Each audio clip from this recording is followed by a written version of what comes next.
Mesdames, Messieurs, bonjour d'abord. Merci pour votre présence. Nous allons partager pour la troisième fois ici à La Rochelle une réflexion autour de la pensée de notre cher Paul Virilio. Je dis cher parce que la plupart de ceux qui sont ici présents ont été soit des étudiants de Paul à l'école spéciale d'architecture à Paris, soit des intellectuels, des chercheurs qui ont réfléchi à son travail, à sa réflexion. Et donc aujourd'hui, nous allons traiter de deux questions relatives à la pensée de Paul Virilio, qui est d'abord le musée de l'accident. Paul Virilio a toujours parlé, proposé à ceux qui l'accompagnaient de réfléchir à ce que pourrait être un musée de l'accident, sachant qu'au passage, la Terre est peut-être le meilleur, enfin le meilleur, ou le pire musée de l'accident possible aujourd'hui. Mais donc musée de l'accident, et puis un concept qui, en apparence, est plus abstrait et complexe, qui est celui de la géométrie du vide. Géométrie du vide. Alors de cela, nous allons parler avec d'abord Roberto Casati, philosophe. Bonjour et merci pour votre présence. À côté de Roberto Casati, un autre philosophe, Emanuele Coccia, qui enseigne à l'école des hautes études en sciences sociales et qui est très présent aussi, si j'ai bien compris, et souvent aux États-Unis. À côté de vous, un physicien, Achille Stocchi.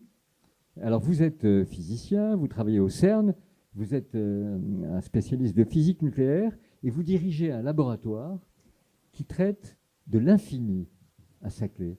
Alors le vide et l'infini, j'imagine qu'on va pouvoir en parler largement avec vous.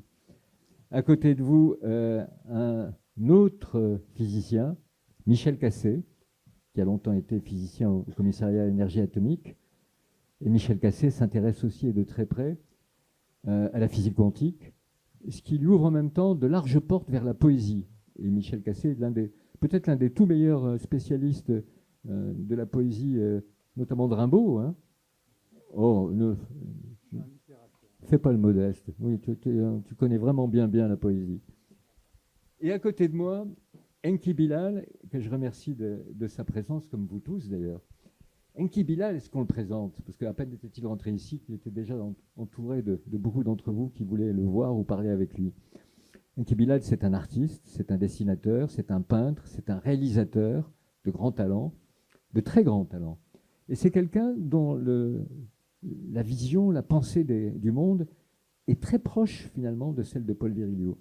Et lorsqu'en 2008, j'avais réalisé pour la chaîne Arte un long métrage autour de la pensée de Paul Virilio, la première personne à qui spontanément j'ai pensé en me disant qui pourrait être un interlocuteur pour parler de tout ça avec Paul, j'ai pensé à Enki Bilal. Et la rencontre improbable entre Enki Bilal et Paul Virilio à la gare, ici à La Rochelle, ça a pris, allez, 1 seconde et demie, 2 secondes. Au bout de 2 secondes, je les voyais discuter comme s'ils se connaissaient depuis 20 ans.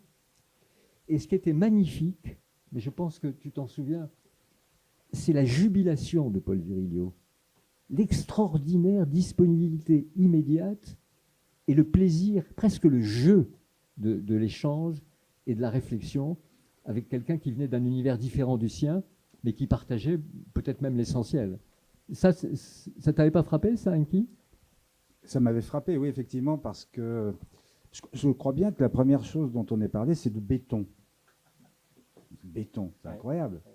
Parler de bunker sans se connaître. Mais on se connaissait. Moi, je connaissais évidemment Paul Virilio par ses écrits, donc ça me fascinait. Sa vision me fascinait, mais je ne connaissais pas le personnage.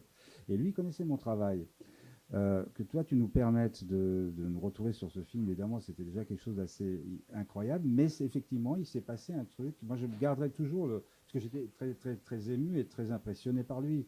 Alors, ce petit bonhomme qui me regardait avec des yeux d'une énorme intensité, d'une curiosité, une énergie incroyable dans sa façon de s'exprimer et sa joie de se dire on va partager des visions, on va voir du béton, on va parler de ça, on va parler d'architecture. C'est un architecte aussi, hein, c'est, au départ, donc c'est vraiment on est lié par ça. Je veux dire, mes architectures ne tiendraient peut-être pas toujours debout. Hein. Ouais. C'est ce que m'avait dit Paul Chemetov. Il m'a dit ton truc, c'est vachement bien, j'adore, mais il me dit, je ne suis pas sûr que ça tienne debout. Ah, je suis sûr que si, parce qu'il dit, il y a des tas de trucs en dessous, des plots que tu ne vois pas, enfin bon, bref. Mais on est quand même dans cette histoire de...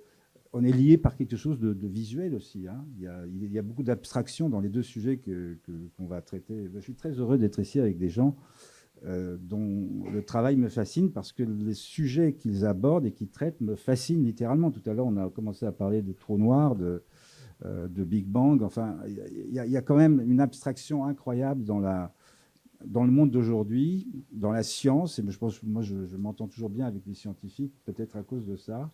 Je suis plus à l'aise avec les scientifiques qu'avec des gens de mon propre milieu. Donc, il y a une telle abstraction et en même temps, au point de départ, il y a des fascinations pour le dessin, et c'était le cas de Paul, pour des choses qui sont à la fois qui sont humaines, profondément humaines, et qui sont dans les réflexes, dans les gènes de l'humain. Ouais. Je ne vais pas garder longtemps la parole, mais on pense aux grottes de Lascaux, tout vient de là. Bien sûr, évidemment.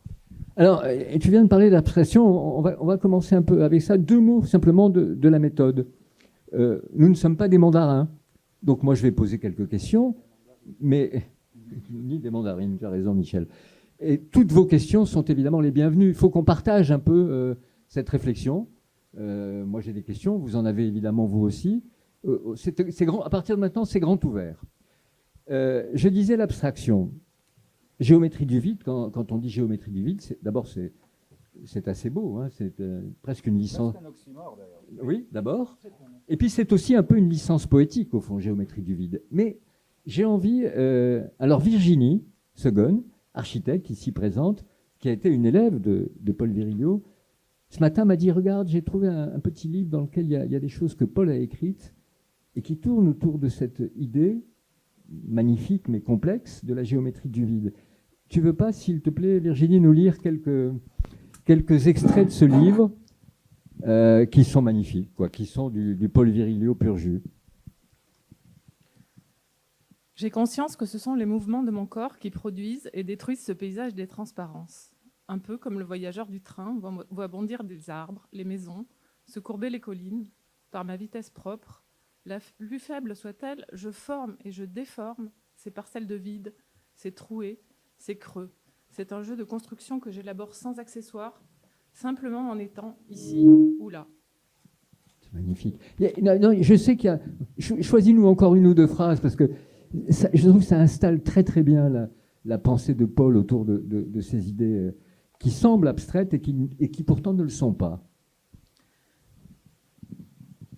Là, ça fait une référence quand même à son vécu d'enfant à Nantes, où il dit « Je naviguais au creux des intervalles dans la transparence, cette transparence que j'avais découverte pendant la guerre, dans la destruction des décors urbains.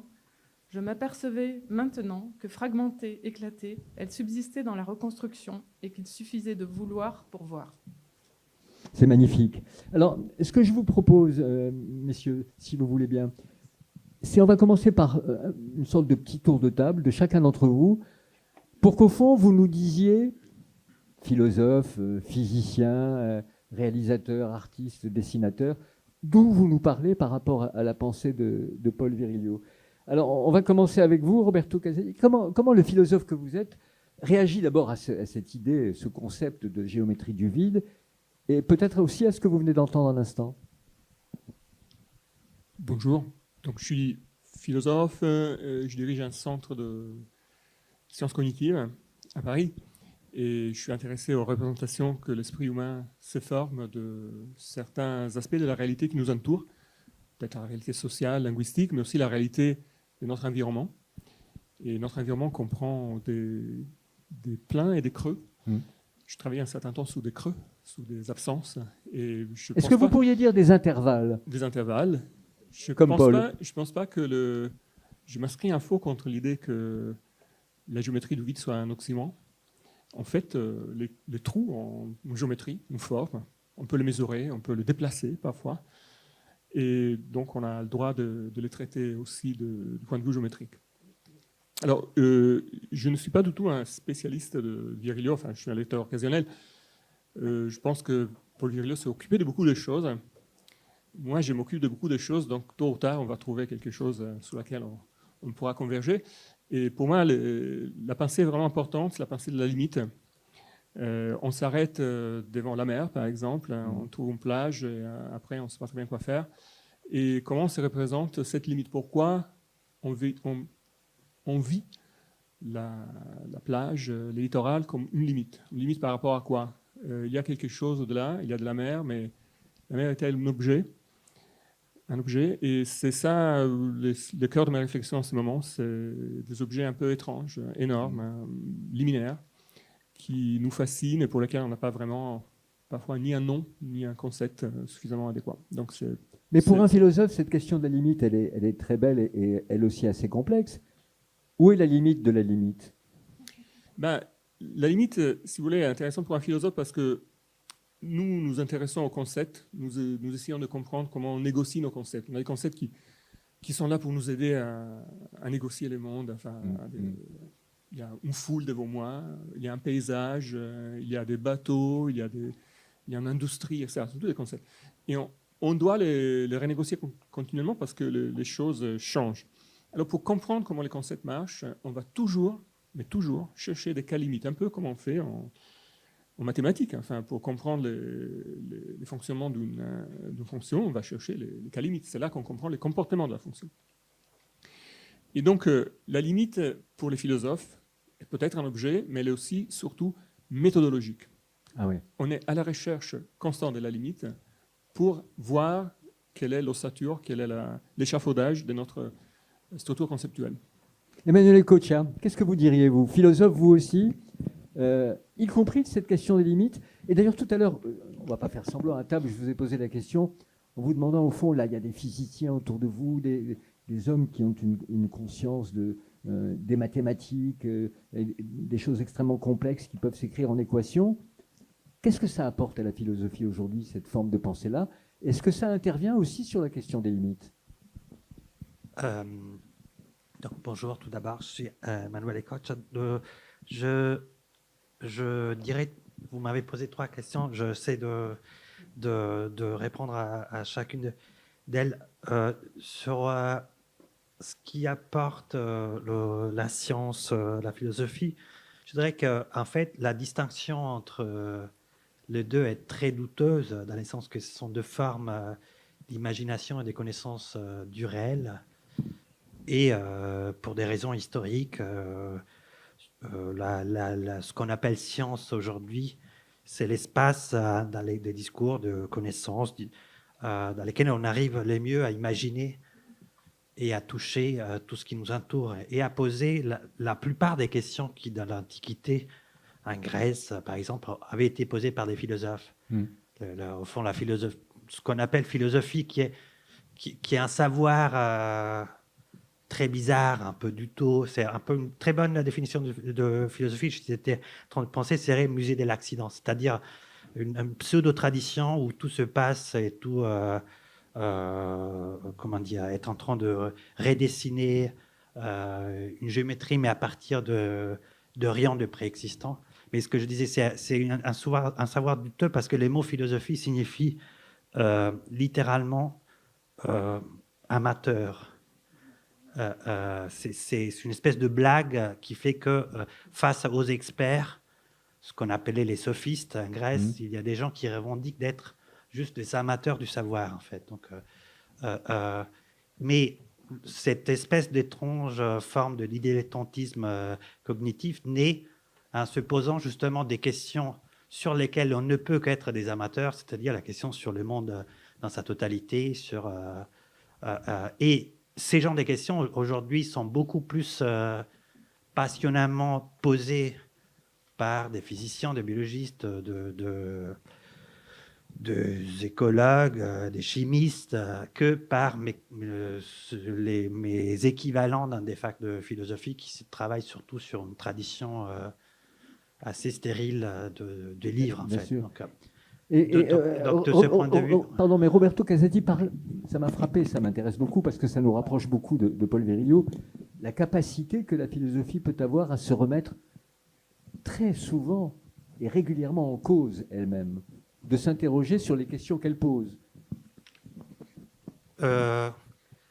Moi, moi, pour tout vous dire, j'ai aucune idée de ce que c'est la philosophie, malgré le fait qu'on me demande de l'enseigner. On ne peut même pas se fier de ce qui a été les canons de la philosophie, parce que ce qu'on reconnaît comme des philosophes, c'est toujours ex post, et ce sont des textes qui ne partagent rien, ni l'objet. Platon dirait la philosophie, c'est les idées. Aristote dirait non, c'est la nature. Marx dirait non, c'est l'économie, c'est la société. Ni les styles, ni la méthode, rien du tout. Ce qui réunit ces connaissances et ces formes tolérées des folies, c'est plutôt une espèce d'étrange obsession. C'est une manie. Philosophie, on pourrait la traduire comme obsession pour les savoirs, manie pour les savoirs. C'est un savoir qui a été engendré par un désir obscène qui te traverse et qui transforme le savoir en manie. Un truc, tu ne peux pas te libérer jusqu'à un moment où tu as une vision, tu vois quelque chose. Donc, de ce point de vue, voilà, comme dit, tout savoir peut être traversé par accidentellement, justement, par cette manie, mais aucun savoir peut jamais revendiquer de posséder pour toujours Bien sûr. ce désir. En fait. Mais alors, on passe au tutoiement, c'est plus simple. Est-ce que tu as l'obsession du vide en tant que philosophe? Non, moi j'ai l'obsession de l'accident. Ah ouais. C'est ça ce qui... Alors, quelle en serait ta définition? Au fond, qu'est-ce que c'est qu'un accident? Alors, ce qui est intéressant, je trouve, c'est plutôt l'expression musée de l'accident, qui est peut-être ou pas, parce que un oxymore, mais qui définit, à mon avis, tout d'abord, qui a révolution l'idée, qui a nommé ce qui était en train de se passer dans les musées à partir de ce moment-là. Pourquoi? Parce qu'au fond, un musée était l'espace où on construisait cette image fausse d'une histoire qui reste. En fait, dire que les musées, c'est l'espace de l'accident, ça veut dire arracher les musées, l'art, de l'histoire, l'arracher du passé, parce que c'est l'espace où tout se passe, et c'est ce qui se passe aujourd'hui. En fait, aujourd'hui, on va au musée même pour deviner les futurs, et pas pour connaître le passé. Pour savoir ce qui va se passer après-demain, tu vas dans une expo d'art. Bien sûr. Donc, et c'est l'espace de l'accident, c'est-à-dire c'est l'espace où ce qui va se passer redessine et réécrit les passés et les futurs. Donc, alors, Roberto Casati, je vois que vous avez une chose à dire, mais je veux définir l'accident, comme ça il ne l'a pas fait, et moi je vais le faire pour lui. Ah oui, oui, oui. L'accident est la chose qui ne peut pas être exposée dans un musée. Non, je fais mon impair. Et pourquoi C'est ça la question. Est-ce qu'on peut exposer un accident dans un musée? L'art, la création est un accident. Et voilà. Il y a plusieurs portes pour répondre à cette question, en effet. Oui. Mais je voudrais juste qu'on continue le tour de table, parce que j'ai envie de demander quand même à Achilles Stokis ce qu'il partage avec les philosophes.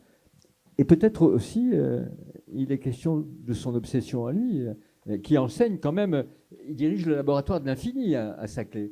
Alors l'infini et le vide, est-ce que d'abord on parle de la même chose?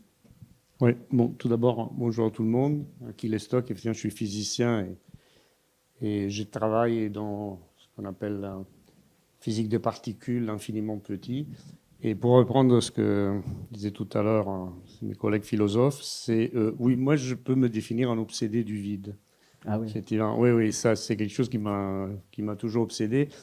Et je pense que, bon, plus généralement, voilà, on peut dire que, je pense d'abord, le vide a occupé quand même la pensée de beaucoup de monde, en partant des philosophes. Je partage ce que tu dis, effectivement, les philosophes, maintenant aussi les physiciens et les scientifiques. Et lorsque j'étais invité, merci beaucoup pour l'invitation, je regardais un peu plus, j'ai écouté, j'ai lu la pensée de Virilio, et c'est très intéressant. Je pense qu'il fait partie des grands penseurs qui ont compris que le vide doit être placé au centre d'un dispositif, d'une réflexion philosophique. Alors lui, il le fait du point de vue un peu architectural, urbanisme.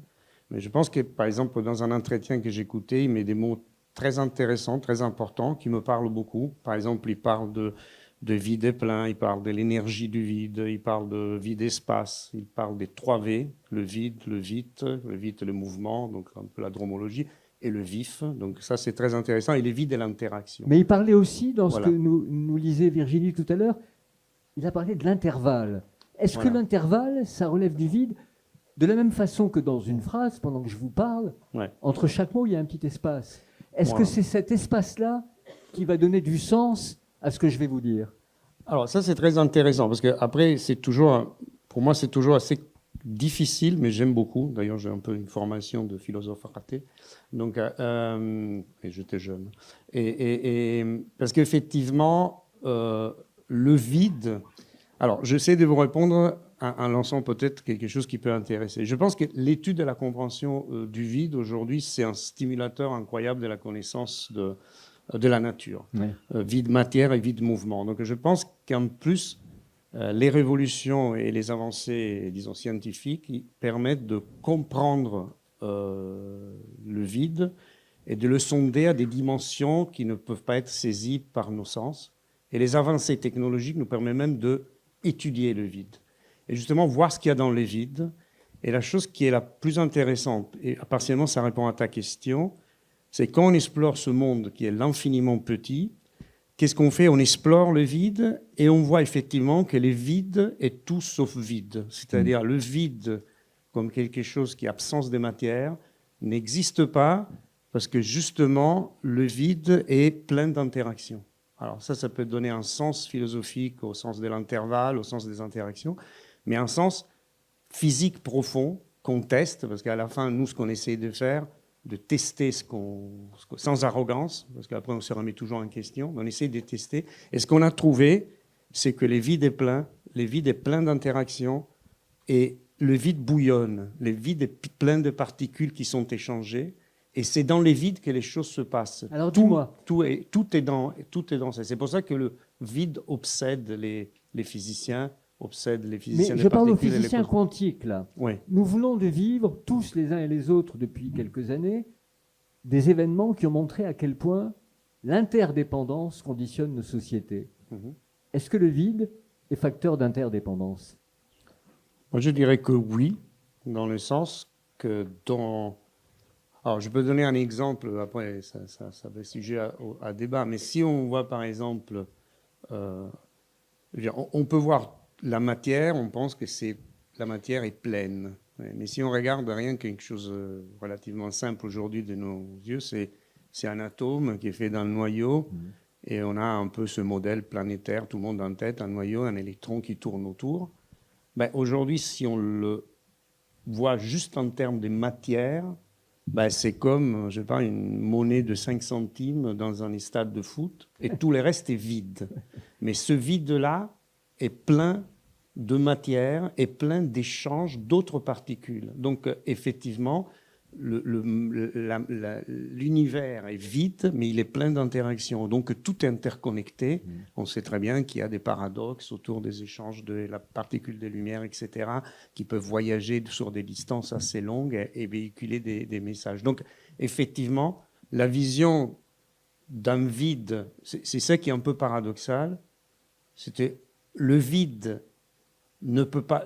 Peut-être une des grandes conclusions à laquelle on arrive, c'est de dire que le vide comme absence de matière, à la limite, existe, mais le vide où on veut faire disparaître la matière et l'interaction n'existe pas. Il y a toujours une énergie du vide qui est donnée par les interactions, et je pense que Michel connaît ça très bien, parce que ça touche la cosmologie, l'origine de l'univers, les constantes cosmologiques. Donc, et ça, le vide est passionnant, parce que là, c'est où tous les phénomènes de la nature se passent, et c'est pour ça que nous, on étudie les vides. Mais c'est marrant parce que vous écoutez, je dirais que c'est une raison d'espérer. Parce qu'on vous écoute et on comprend que tout est possible. Tout est possible. Et d'ailleurs, la lecture récente, pour moi, ça n'a pas été si facile parce que est-ce qu'on peut jamais comprendre la physique quantique? Mais le livre de Carlo Rovelli, qui dit que le socle de la physique quantique, c'est qu'elle est essentiellement relationnelle. Oui, c'est vrai. Voilà. Alors bon, géométrie du vide, Michel.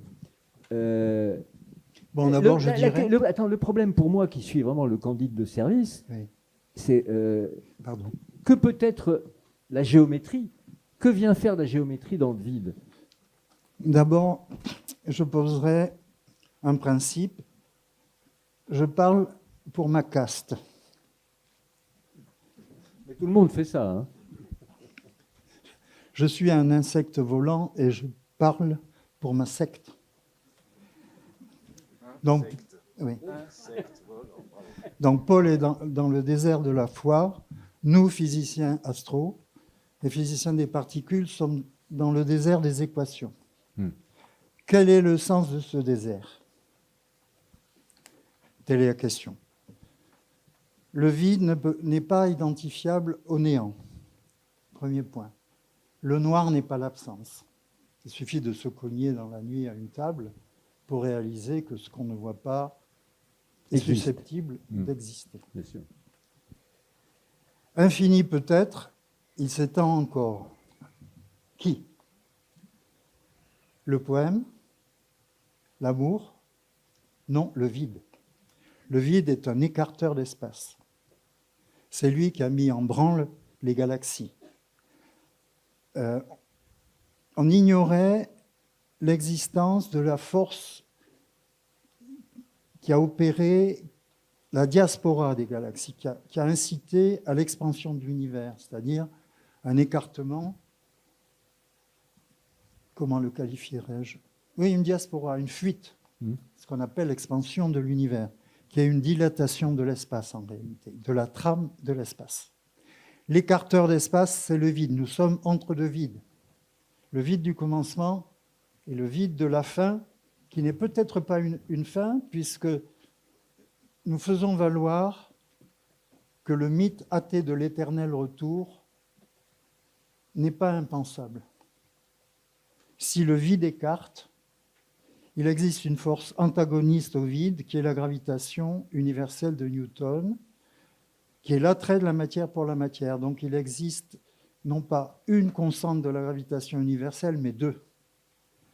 L'une qui fait valoir l'attraction, c'est-à-dire le fait que nous tenons sur la Terre, c'est la force de la chute, et une autre qu'on pourrait appeler la force de l'envol, qui est liée au vide. Le vide est un écarteur d'espace.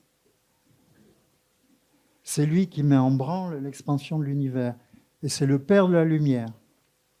Donc le vide, le premier vide, au vide, le haut vide. Qui parlera des métamorphoses de ce haut vide?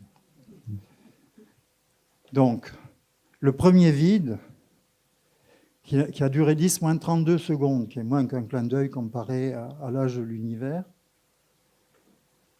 a engendré une expansion extraordinaire de l'espace, si bien qu'un grain d'espace-temps est devenu l'univers et bien au-delà.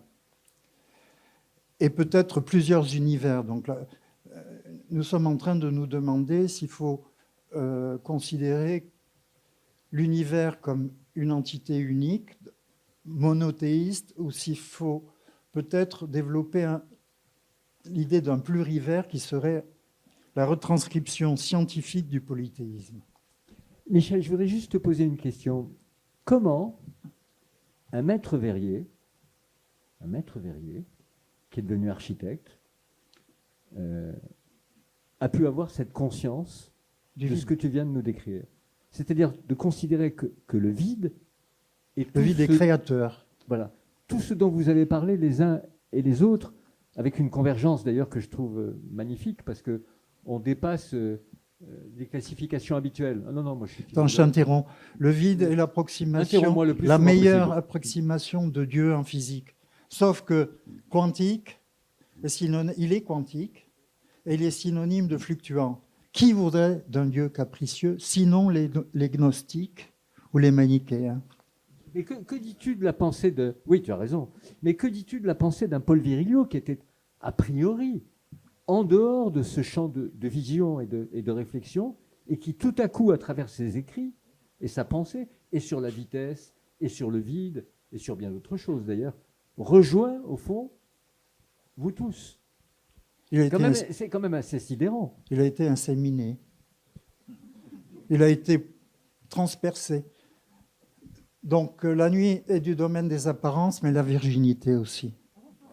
À la seconde même, vous pensez, chaque centimètre carré de votre corps est traversé par 60 milliards de neutrinos émis par le Soleil. Il y a 8 minutes et 2 secondes, vous ne sentez rien, eux non plus. Enki, à ton tour de nous dire un peu, d'abord, dans ce que tu viens d'entendre à l'instant, et dans cette question du vide et de sa géométrie. Alors, d'abord, une première chose, une dimension chez Paul Virilio, ça a été un peu évoqué, je pense, Aquilio a cité un peu les concepts de Paul Virilio. Et je considère qu'il a une habileté, une intelligence du langage, de l'écriture. Tout à l'heure, on l'a entendu, lorsque vous avez lu les extraits. Moi, c'est une musique qui m'a fasciné. Des oxymores, des questionnements autour de l'accident. Alors, il faudrait quasiment faire une liste de ces concepts. Ils sont tous étonnants. Vous en avez cité un ou deux. Je ne les ai pas en tête comme ça. Mais des oxymores et des néologismes. Et des néologismes. Donc, des questionnements, des concepts qui font rêver, qui font fantasmer. Et moi, qui m'ont fait rêver et fantasmer. Ensuite, une question que je me posais aussi en vous écoutant tous parler, moins les philosophes peut-être, c'est est-ce que vous considérez que la langue française ou le langage humain a suffisamment d'outils pour exprimer l'immensité de ce que vous voulez démontrer, ce qui occupe votre vie. C'était quelque chose qui m'a sidéré parce que vous tournez tous avec des mots, des verbes, et c'est assez beau parce que du coup, on se fabrique une espèce d'image abstraite de ce que vous voulez démontrer qui est indémontrable. Et puis enfin, une dernière chose, en ce qui concerne le vide et la géométrie, j'allais dire la géographie, mais c'est pourquoi pas d'ailleurs, la géographie du vide. La géométrie du vide, eh bien, moi j'ai l'impression de pratiquer ça. Alors pas moi tout seul, je pense que tous les artistes pratiquent ça quelque part. Le concept de l'imaginaire, de la feuille blanche, c'est une espèce de vide. Et lorsqu'on commence à lancer des concepts, des thèmes, des liens, des personnages, on tire des traits dans cette espèce de vide et on fabrique des géométries en 3D quasiment, qui sont des liens qui peuvent être narratifs, visuels, documentaires. Enfin bon. Donc c'est une explication presque terre à terre du concept. Mais ça m'a évoqué ce sentiment-là. J'ai le sentiment d'être... Lorsque j'ai un thème que j'ai envie d'aborder, de creuser, je suis dans une espèce de situation de vide. Et que lorsque je commence à faire naître un personnage qui va aller d'un tel point à un autre, qui va rencontrer un autre personnage, et qui va arriver à un événement politique, géopolitique, criminel, monstrueux, peu importe, tout ça, ce sont des liens qui fabriquent des figures géométriques dans l'espace de l'inconscient et de... Voilà. Alors, à partir de maintenant, on se met en rouleau, c'est-à-dire qu'on sait d'où vous parlez. Maintenant, celui ou celle dans la salle qui a envie d'intervenir, je voudrais vous êtes bienvenu. Mais juste une chose, oui. Juste une émotion en passant comme ça. Oui, vas-y. Donc nous sommes dans le désert des sens, mais pas le désert de l'esprit. Donc je pense qu'on pourrait définir la pensée de 3 manières.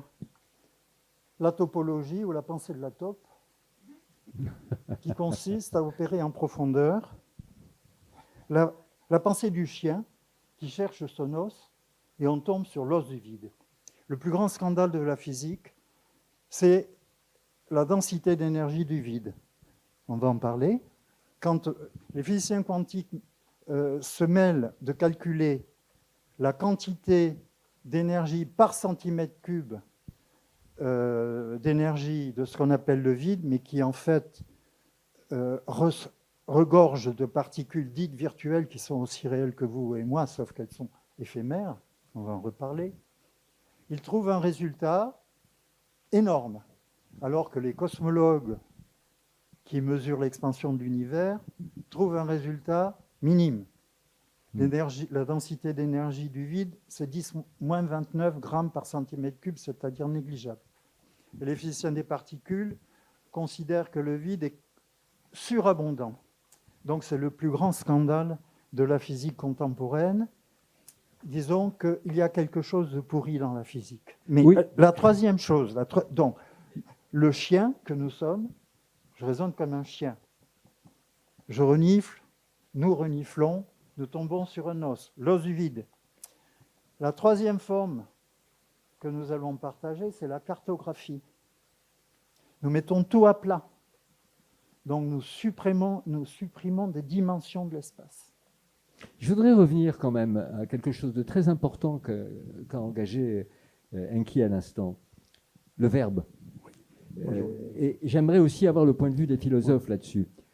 Comment les mots que nous utilisons ont-ils la capacité d'approcher et de traduire les concepts que vous engagez?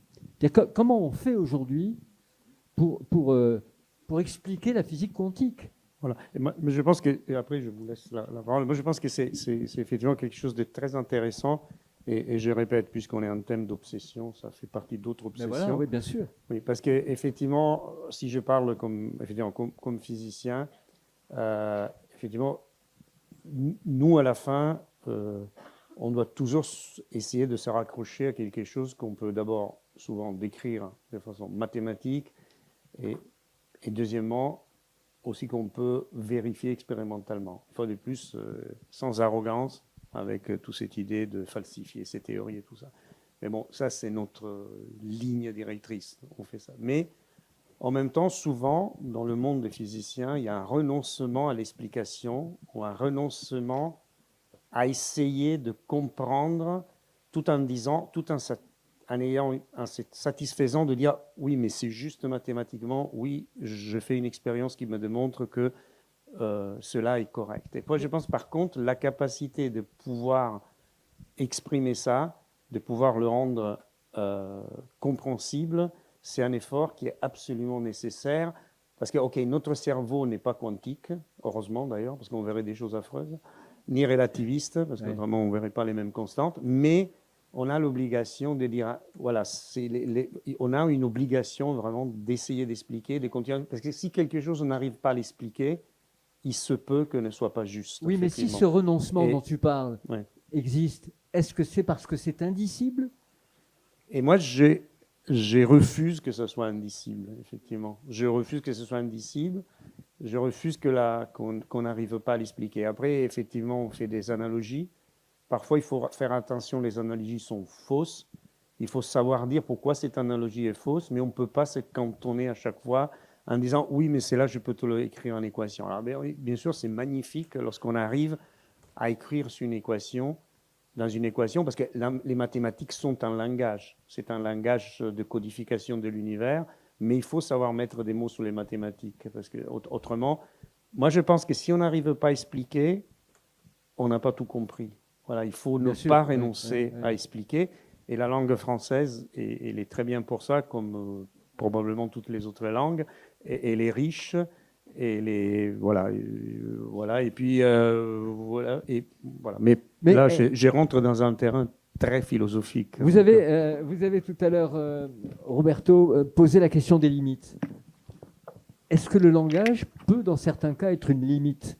Et au fond, comment le philosophe, par rapport à des concepts aussi subtils et abstraits que la géométrie du vide, peut-il avancer pour dire? Alors là, c'est une question difficile.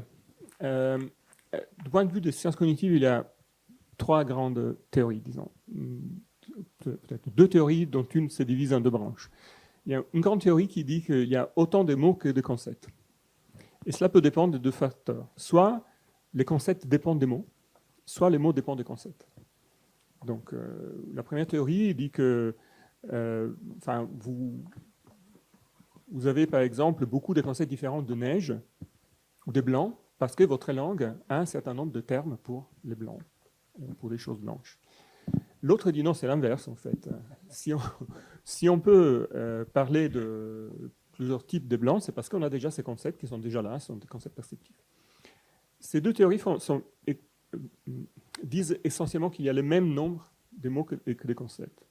Et puis il y a une version un peu plus moderne, je trouve plus intéressante. On a beaucoup plus de concepts que de mots. Mais beaucoup. Et la plupart des concepts ne sont pas lexicalisés.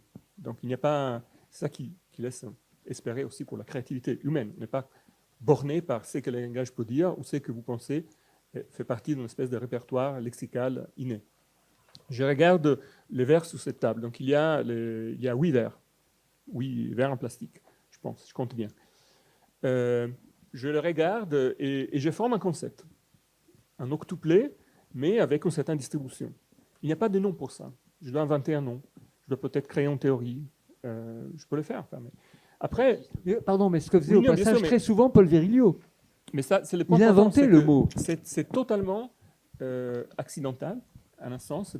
Cette configuration, elle est là, elle se reproduit pas forcément dans d'autres octuplets que vous trouvez. Et donc, mais en même temps, si dans 10 minutes, je retrouve la même configuration sur notre table et je peux la reconnaître, bah, cela signifie que vous avez stocké quelque part un concept dans votre mémoire. Donc, ce concept est là. Et donc, même si vous n'avez pas les mots, vous avez des poids de représentation conceptuelle qui sont très puissants. C'est ça qui est intéressant, je pense. Ça permet aussi de permettre à des visualisateurs de travailler en autonomie par rapport au langage ou de proposer des choses auxquelles on n'a pas pensé du point de vue linguistique. J'ouvre une petite parenthèse personnelle, pardonnez-moi, mais ça éclaire un peu ce que vous venez de dire. On invente un mot, on crée un mot pour... J'ai fait ça, moi, quand j'étais au lycée en mathématiques. Et mon professeur a écrit « salaud » à l'encre rouge sur ma copie. Parce que quand je n'arrivais pas à comprendre quelque chose, j'avais une formule qui était « il en résulte que ». Donc, ça ne suffit pas toujours de créer le mot qui va essayer de figer une idée ou un concept. Mais bon, alors, que dit Emmanuel de ça, de l'impossibilité peut-être ou de la difficulté des mots et du verbe à approcher des concepts aussi abstraits que celui de la géométrie du vide? Et moi, j'ai plutôt l'impression que tout soit dissible et qu'on peut dire n'importe quoi, n'importe comment, par n'importe quoi. En fait. Donc, et que parfois, la sensation de ne pas y arriver, c'est parce qu'on dispose de matière qui peut être utilisée n'importe comment. On dispose de sons qui peuvent être articulés pour parler en français, mais on utilise les mêmes sons pour parler en italien, etc. Donc, cette à la fois exprimabilité du tout, mais à la fois cette capacité d'utiliser n'importe quoi. Et je vous donne juste un exemple pour que ça soit clair. En fait, dans les années 20 du siècle dernier, un grand biologiste autrichien qui a gagné les prix Nobel a compris pourquoi les abeilles, à un moment, commencent à faire des danses face aux autres. En fait, il a compris que les abeilles sont capables de communiquer à peu près la position exacte de champ de fleurs à leur compagne en dansant. Et il a compris que c'était une découverte importante parce que on a compris que les animaux parlent, que ça parle énormément. Comment dire, la nature, c'est pas vrai que nous sommes les seuls propriétaires du langage. Tout le monde parle. On sait maintenant que les dauphins s'appellent par nom. Donc, ça parle tous les temps. Juste, on n'a pas des stèles, des rosettes pour qu'on pense que ça se dit. Et que ça parle différemment. Les abeilles sont un peu des GPS volants et ils dansent pour parler. Mais ils disent des choses précises, exactement comme un GPS nous dit il faut tourner à droite après 3,100 km, en fait. Et on voit là à quel point le langage, à quel point on peut dire n'importe quoi, n'importe comment, en fait. Donc, c'est ça qui nous donne parfois le vertige de ne pas y arriver parce qu'on est face à ce qu'on veut dire toujours on bricole tout le temps. Voilà, les abeilles utilisent leur corps, les chauves-souris utilisent les sons pour voir les mondes, en fait. Donc, en fait, n'importe quel être vivant bricole à partir de quelque chose qui n'est pas fait pour accomplir l'action qu'on est en train d'accomplir. Juste une autre histoire pour que ça soit clair. Il y a un très très beau texte d'un personnage intellectuel, philosophe allemand des années 30 qui, comme toute cette génération-là en fait, d'intellectuels ou des grandes industries, de fils de grands industriels de l'époque, passait beaucoup de temps à Capri et à Naples. Donc ce monsieur qui s'appelait Alfred Zorret arrive à Naples. Il est étonné, comme tous les Allemands d'ailleurs, pour des raisons mystérieuses, de sud de l'Italie et de Naples. Et il écrit un texte qui s'appelle « L'idéal du cassé ». Pas de Michel, mais de ce qui est cassé.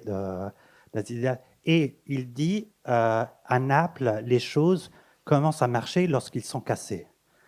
En fait, c'est une très très bonne définition du langage, en fait. En fait, les langages, on utilise toujours des vieux mots, en fait, de choses usées, qui ne marchent pas très bien.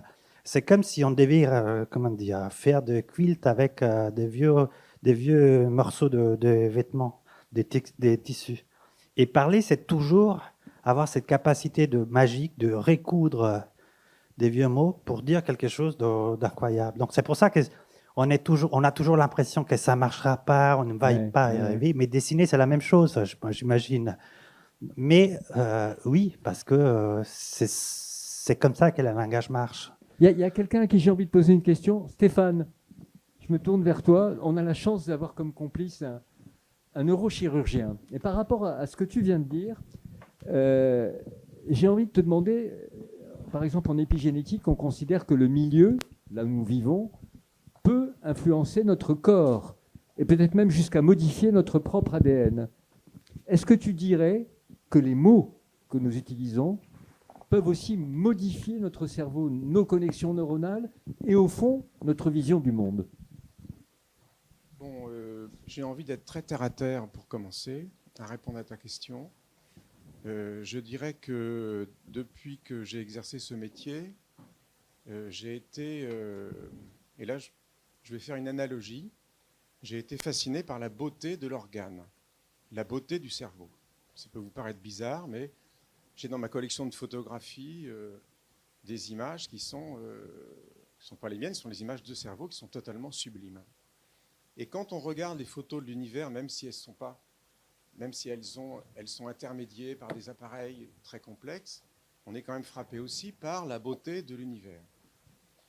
Et je regrette de ne pas avoir pu prolonger plus longtemps la conversation qu'on a commencé hier avec Michel Cassé, parce que finalement on a l'impression qu'on est dans une quête, les astrophysiciens en tout cas, sont dans une quête permanente de quelque chose, de la connaissance de l'univers, et que parallèlement, ils butent sur des choses qui sont à peu près aussi abyssales que notre connaissance du cerveau. Alors moi, je suis intéressé par cela, parce que finalement, quand les astrophysiciens, quand on voit ce que les astrophysiciens connaissent de l'univers, on comprend que la nature a horreur du vide. Mmh. Et quand on voit ce que Mais elle en a besoin. Les neuroscientifiques ne connaissent pas du cerveau, on comprend ce que la nature humaine a horreur du vide. Je veux dire par là que dès l'instant où on imagine, où on veut comprendre le fonctionnement cérébral, précisément, et là ça répond un petit peu à la réflexion de nos philosophes sur le langage, on plaque des mots qui ne veulent strictement rien dire.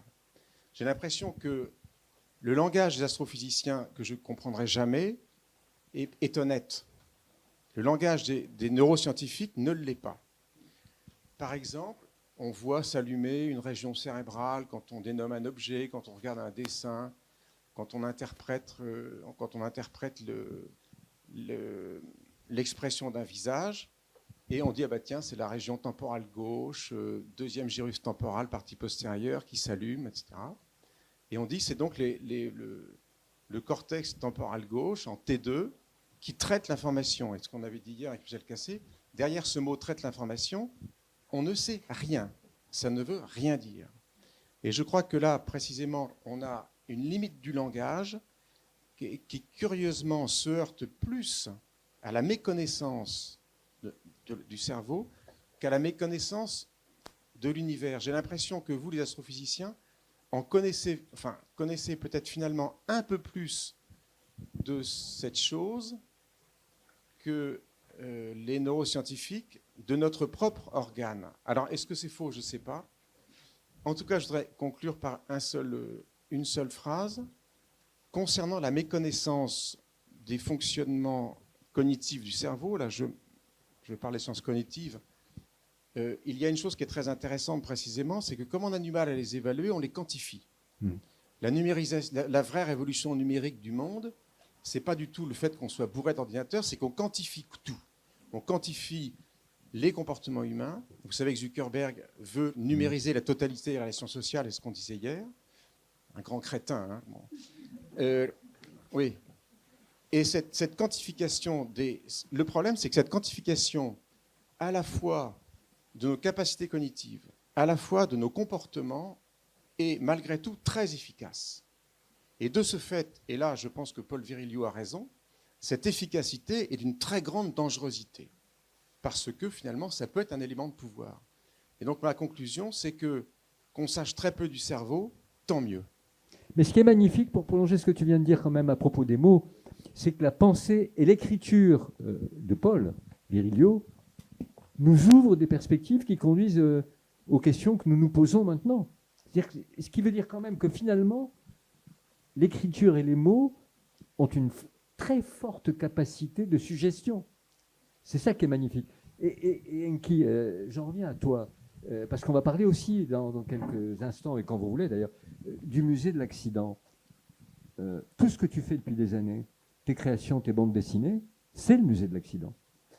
Oui, on peut dire ça, oui. parce que oui, absolument, mais parce que notre planète, alors on va oublier le cosmos parce que tout ce qui l'entoure, hein, mais entre notre petite planète, c'est un terrain de jeu pour le vivant, hein, pour le vivant, c'est-à-dire les animaux, les plantes, etc., et les humains qui se croient au-dessus d'eux, au-dessus de tout le monde. Et notre spécificité, c'est effectivement d'inventer de plus en plus de jeux et de produire de plus en plus d'accidents. On est dans du Virilio pur, c'est-à-dire qu'il a érigé cette vision, je pense, peut-être depuis sa toute petite enfance, je ne sais pas, mais ça me paraît, il a produit cette évidence. En tout cas, c'est le terrain de jeu qui est la planète, qui elle-même est une petite poussière dans l'univers qui fait partie d'un autre jeu qui nous dépasse. Alors, peut-être que les règles, vous les connaissez. Mais en tout cas, voilà. Donc, moi, effectivement, l'aspect un peu tragique de l'humanité, je regarde davantage ça sur le plan alors, historique. Je ne suis pas historien, mais le XXe siècle est un siècle qui est tellement extraordinaire. Moi, je suis né dans un endroit qui était un lieu de friction permanent, les Balkans. Même de guerre. Et de guerre, donc friction, et c'est là que sont nées les guerres, les premières à la seconde, quasiment, la seconde un peu plus au nord, mais bon. Et donc on est dans quelque chose qui lorsqu'on est humain, qui nous fascine. C'est pas une vision morbide, mais c'est presque un devoir que d'essayer de comprendre et de s'arracher sur ces thématiques-là, alors qui produisent effectivement. Alors, lorsqu'il y a la notion du futur, qui est quelque chose de très important pour moi, la conjugaison des trois temporalités du présent que l'on vit, c'est-à-dire la réalité du moment, la mémoire du passé. Hein, tu as failli dire la mémoire du futur. Oui, mais c'est aussi un joli terme. Mais la mémoire du passé qui est une masse, une espèce de magma où on a trié inconsciemment ou consciemment. Et puis la projection de cette conjugaison presque grammaticale, présent-passé, sur un futur plutôt proche. Là, on bâtit des accidents, on bâtit des choses qui peuvent... Alors, bien sûr. C'est quelque chose dans l'âme humaine, j'ai l'impression qu'on ne peut pas en sortir de ça. On ne peut pas avoir une autre vision que cette conjugaison des trois temporalités. Mais Michel, dans ce vide que nous essayons d'approcher, est-ce qu'il y a les racines de l'accident? Oui et non. Mais je vais revenir à Paul, puisqu'on parle de Paul. Paul passe pour sombre. Mais c'est le regard de ses détracteurs qui est obscur. Bien sûr. En fait. Il rayonne d'une autre lumière. Il rayonne comme un trou noir.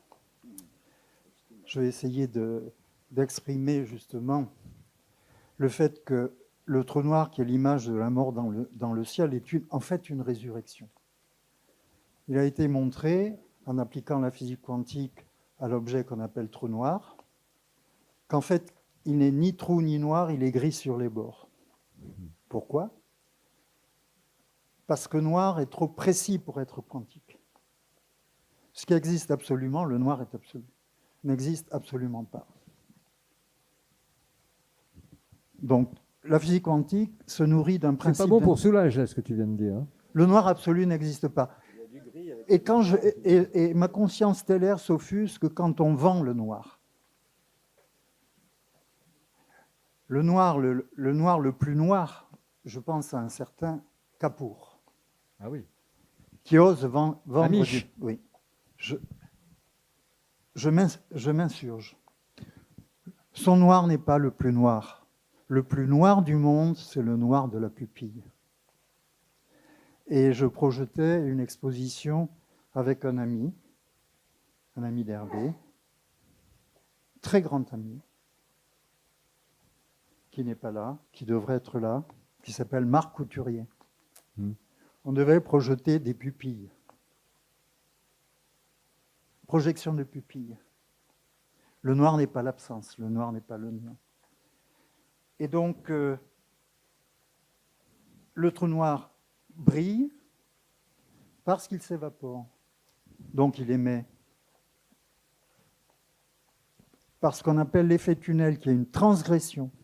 La mécanique quantique est une science transgressive. Tu disais que tout est possible.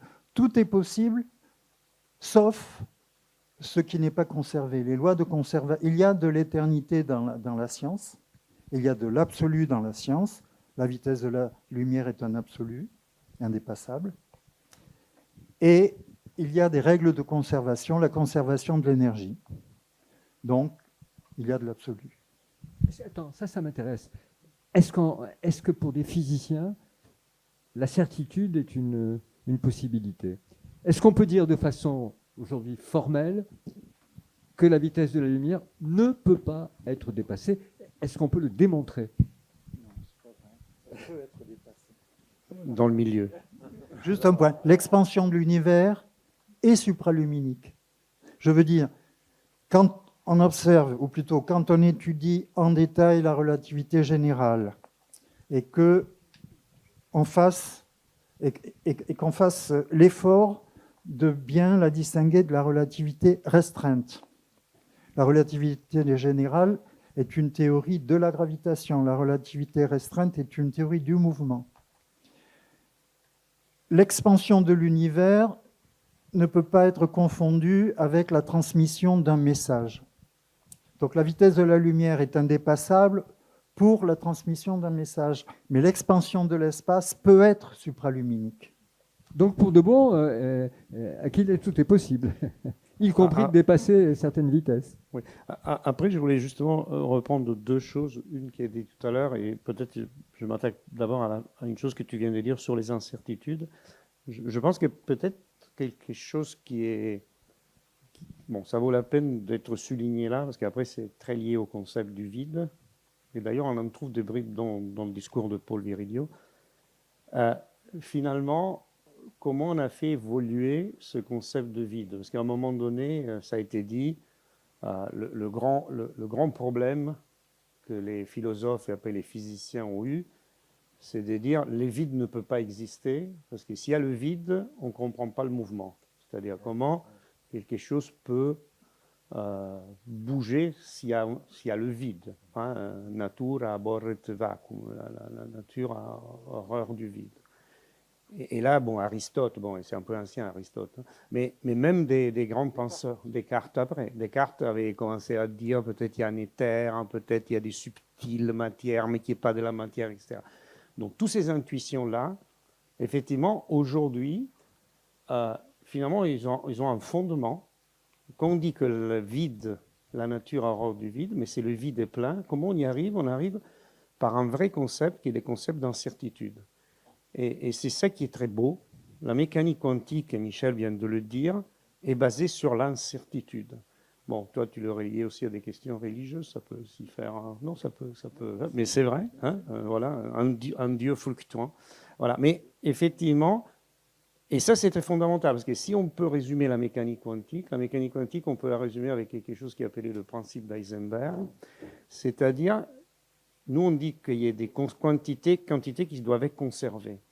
Mais on dit, en mécanique quantique, que c'est vrai, mais par exemple, on peut emprunter ou déséquilibrer un tout petit peu l'énergie pourvu qu'on le fasse vite. Voilà, c'est comme si on prend de l'argent à la banque, il faut le rendre vite. Plus on en prend, plus il faut le vendre vite. Hein.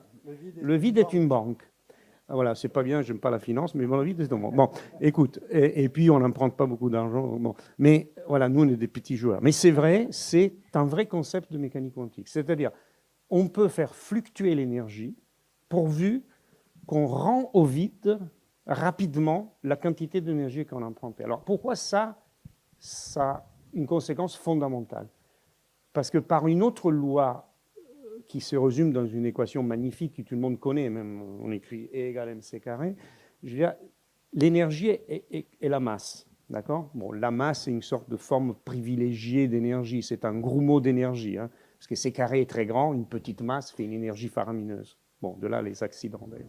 Bon, mais donc, si on emprunte un peu d'énergie, pourvu qu'on la rend vide. Donc, ça veut dire que d'un coup, dans le vide ne peut pas être vide, parce que la mécanique quantique permet, à tout moment, de créer des particules, permet de faire fluctuer le vide fluctue, des particules apparaissent, pourvu qu'ils redeviennent, ils repartent dans le vide. Alors, le vide, après, ça peut être des particules, etc. Et donc, ça, c'est un concept fondamental des fluctuations quantiques qui dit qu'effectivement, quand on regarde le vide, c'est l'endroit plus passionnant parce que le vide bouillonne tout le temps de ça. Et grâce à ça, le vide est plein d'interactions. C'est-à-dire que s'il y a deux particules qui se baladent, toutes ces particules bouillonnent de plein d'autres particules qui sont échangées. Et ça, c'est les interactions. Donc, effectivement, l'interaction entre deux objets qu'on appelle de matière, c'est fait à travers ces fluctuations quantiques du vide. C'est-à-dire, c'est comme s'il y avait une surface de laquelle on peut faire émerger. Alors là, on retrouve effectivement émerger des particules pourvu qu'on le rend à la surface, pourvu qu'on le rend à la surface. Et ça, c'est un concept qu'après, après, on pourrait dire que ça, c'est magnifique. On le teste. On le teste profondément. Achille, je te regarde et je vois Paul Virilio. Non mais oui, parce que tu as trop de compliments. Tu as la même jubilation et tous ceux qui disaient non mais c'est ce Virilio, c'est un négationniste, c'est un pessimiste absolu, c'est un type qui va nous faire pleurer, etc. J'ai jamais vu quelqu'un d'aussi jubilatoire que Paul. Et moi je me tourne vers les philosophes là quand on entend ça. Elle est géniale, elle trouve toujours un arrangement. On peut emprunter un peu à la banque, mais si on rend tout de suite, c'est possible. C'est un concept magnifique. On le teste même expérimentalement. Non, mais ça nous met de bonne humeur, oui, au fond. Qu'est-ce que les philosophes disent de juste ça? Un point. Oui. Mais on doit rembourser d'autant plus vite que l'emprunt est élevé. Ça, c'est la première chose. Et ensuite, on rétablit un ordre naturel parce que quand une particule émerge du vide comme un poisson volant, elle est accompagnée de son double antagoniste et mortel qu'on appelle l'antimatière. Et donc, dans le monde qui est le nôtre, l'antimatière a disparu, elle a été assassinée, c'est Caïn et Abel. Mais au CERN, on produit des accidents en projetant des particules les unes contre les autres. Et la création se fait de manière juste. Oui. C'est-à-dire que chaque fois qu'une particule émerge, elle est accompagnée de son double antagoniste et mortel qu'on appelle l'antiparticule. Et donc nous retrouvons le mythe de l'androgyne universel de Platon. Non, et de Bilal. Et de Bilal. On est chez Bilal. On est chez toi, là, dans ça. Au fond, depuis le début, tu ne fais que raconter ça. Il y a dans tes scénarios, scénarii, si on veut être puriste, la matière et l'antimatière en permanence à travers tes personnages. Oui, il y a la notion de double déjà. Donc ça, c'est très, très important, effectivement. Alors, évidemment, moi, ma démarche n'est absolument pas scientifique. Je suis passionné par tout ce que vous dites, que ce soit philosophe, physicien, astrophysicien. En plus, ça fonctionne. C'est la même matière, c'est comme tout ça. On est vraiment dans une espèce de... Alors bon, je pense que quelque part, l'art aussi fait partie de ça, parce qu'on est tous faits de la même matière. Alors là, du coup, c'est une réalité, c'est sûr et certain. Et alors, moi, cette histoire de double, ça vient peut-être, je ne sais pas moi comment l'expliquer, mais ça vient peut-être aussi de mes origines, l'endroit où je suis né. Je sais pas, tout était complexe, tout était faux. Naître dans une dictature, même soft, avec des parents d'origines différentes, y compris sur le plan religieux. Tout m'est apparu d'emblée comme compliqué. Voilà, la vie à Belgrade m'apparaissait compliquée. Alors, je ne sais pas, peut-être que cette complexité m'a accompagné. Lorsque je tombe sur un Paul Virilio, je trouve que c'est extraordinaire. Il s'intéresse à la complexité et il trouve des mots absolument formidables pour des concepts. Je vais les suivre. Je rencontre le personnage qui me charme, on parle tous d'énergie, de son regard, de cette jubilation qu'il habitait. Donc voilà, mon parcours dans ce monde est fait difficile de parler de ça, parce que finalement, je me rends compte que c'est moi qui ai posé tout à l'heure la question des limites du langage pour exprimer un certain nombre de choses, mais je pense qu'en art, c'est un peu la même chose. La création, le principe de création, ça ne se résume pas à savoir est-ce que vous commencez par écrire ou par dessiner. On me pose encore la question, est-ce que votre histoire, vous commencez par dessiner, puis ensuite vous mettez les mots? Non, je peux répondre à ça, je peux dire non. Ou alors c'est de l'écriture automatique, mais si on veut raconter quelque chose, il faut qu'il y ait un concept écrit, pensé, un script, un scénario. Mais voilà, en tout cas, on fait partie de ce monde extrêmement, extrêmement complexe. Pour les philosophes, Roberto, est-ce que c'est aussi jubilatoire, ce que je disais à l'instant, Emmanuel, ce qu'on vient d'entendre, sur le fait qu'au fond, la nature rend tout possible, quoi, d'une façon incroyable? Il y a une variabilité individuelle, il y a des gens plus jubilatoires que d'autres, mais d'accord, moi je suis plutôt un être calme, mais froid. Il y a une chose qui m'a frappé dans la discussion, si je peux me permettre. Donc d'un côté, je suis totalement d'accord avec Emmanuel quand il dit, enfin, finalement, on est tous issus de la même souche, enfin, un désir de connaissance. Ça s'exprime par des visualisations, ça s'exprime par des théories, par un travail sur les concepts. Et la chose que je voudrais éviter, c'est d'imaginer qu'on soit opposés, philosophes et physiciens, par exemple, sur la question du vide. D'autant plus que les philosophes ont appris des choses des physiciens, en fait. C'est pas que... Enfin, on sait plus que les vides. Maintenant, on va poser la question au physicien, elle va nous le dire. Finalement, c'est pas très clair, je ne suis pas sûr d'avoir compris, finalement. Mais je suis peut-être seul là. Mais on apprend des choses des physiciens. Par exemple, les physiciens, à un moment donné, ont arrêté d'être obsédés par les définitions. Ce que les philosophes, par contre, ont fait pendant des siècles. On a essayé de définir les temps. Et puis les physiciens, Einstein est arrivé et dit non, écoutez, arrêtez ça. Les temps, on ne peut pas les définir, on peut l'opérationnaliser. Qu'est-ce que les temps? Les temps, c'est qu'une horloge peut mesurer, tout simplement. Maintenant, qu'est-ce qu'une horloge? Bon, enfin, c'est un autre sujet, mais on a déjà cassé les problèmes à un problème tout petit, et puis on a...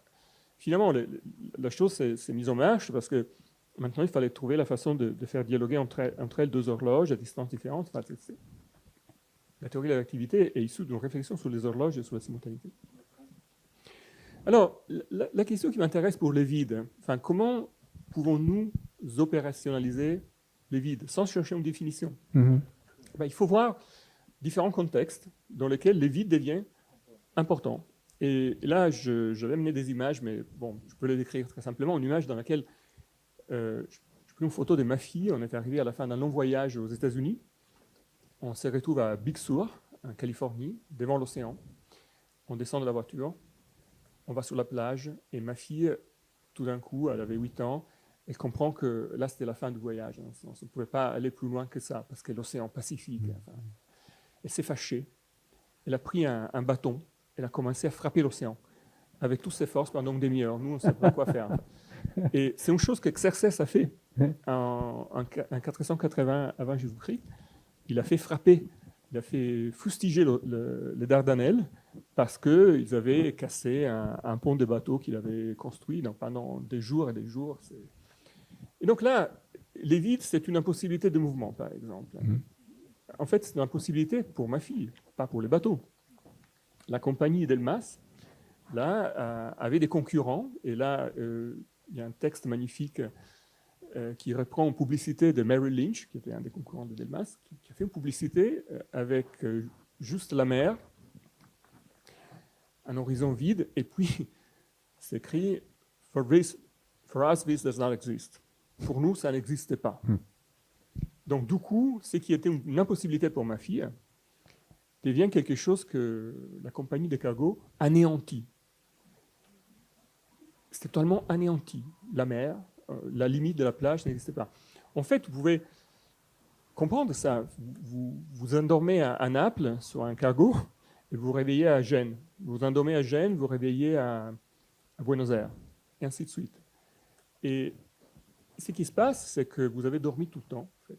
Et vous êtes juste réveillé, et c'est comme si tous les points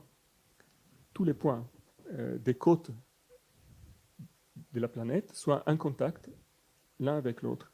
Donc il y a une topologie imaginaire qu'on peut créer ici, qui aurait peut-être plus à Virilio, comme quoi l'océan devient un point complètement vide, dans lequel tout mouvement est ce qui garantit l'anéantissement de l'espace.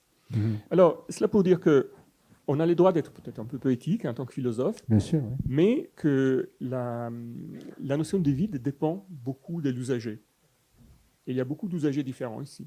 Et il faut que chacun soit capable d'opérationnaliser, de mettre un mot, d'inventer une histoire, créer un concept pour rendre compte de cette diversité du vide. Mais je suis très frappé, ta référence à la poésie me paraît extrêmement importante, parce qu'il y a des licences poétiques qui permettent de comprendre des choses qui pourraient être incompréhensibles. Si on dit le chat est mort et vivant, en licence poétique, ça passe très bien. Si on rentre dans la théorie de Schrödinger, c'est quand même autre chose et beaucoup plus compliqué. Donc tout à coup, puisqu'on s'est interrogé tout à l'heure sur la capacité des mots à dire ou à permettre d'accéder à quelque chose, la poésie, Saint-Michel, tu le sais mieux que quiconque, est un moyen formidable. Oui et non, parce qu'on retient la musique, mais pas les paroles. Donc je vais céder la parole, j'allais dire à mon frère en particules et en ondes. Le vide n'est pas simplement un objet mystérieux, on peut mesurer ses effets, et notamment l'effet Casimir. J'aimerais bien que tu parles de l'effet Casimir. Ou alors j'en parle moi-même. Je pense que je peux le faire. Non, parce que je peux effectivement aussi, avant de me lancer comme ça, entre-temps, j'arrive à réfléchir à ce qu'il faut que je dise, parce que bon, c'est quand même, c'est une colle celle-là, mais de réagir à ce que tu dis, et effectivement, parfois, moi je pense que le rôle que par exemple nous avons, on a, par exemple les physiciens, c'est de dire certaines choses ou d'amener par des révolutions scientifiques, par des nouvelles idées, de donner de nouveaux éléments, des concepts. Par exemple, de dire il faut faire attention, la nature telle qu'on la voit, macroscopique, elle réagit par certaines lois, mais les vraies lois de la nature sont d'autres, etc. Et donner des éléments. Et je pense que ces éléments sont très utiles à la réflexion philosophique. C'est-à-dire, parfois, c'est vrai qu'après, on revient un peu à l'origine. À la fin, on dit certaines choses qui avaient été intuitées il y a 2000 ans, finalement, cette intuition était très, très, très correcte. Finalement, on y était presque. Je veux dire, on était vraiment là où il fallait, parce que finalement, avec toutes ces révolutions-là, toutes ces choses qu'on a fait, maintenant, on fait des expériences, comme disait. On mesure le vide, et je vais à l'effet Casimir, parce qu'autrement je me fais. Et on arrive à ça, et on mesure des choses qui effectivement donnent raison à des intuitions qui peuvent être d'il y a 2000 ans, qui peuvent être poétiques, etc. Et après, je voudrais profiter par exemple d'une phrase que Virilio m'a beaucoup frappé dans un entretien. D'un coup, il s'est mis à parler de l'énergie du vide, que c'est d'une modernité incroyable. Alors ça, je ne sais pas trop ce qu'il avait en tête, parce que je n'ai pas pu tout regarder. Mais si vous avez le temps de regarder dans ces livres, si jamais développe l'idée de l'énergie du vide, qui c'est d'une modernité incroyable. Ouais. Après, je ne veux pas fuir. Juste, peut-être, on ne va pas dans les détails des effets, mais vraiment, ce qu'on essaye de faire, c'est juste ça, amener par des nouvelles théories en physique. Par exemple, aujourd'hui, c'était célèbre effet Casimir, c'est un effet assez surprenant. Si on prend 2 miroirs ou 2 plaques, ces plaques, normalement, si elles sont chargées, elles peuvent se repulser ou s'attirer.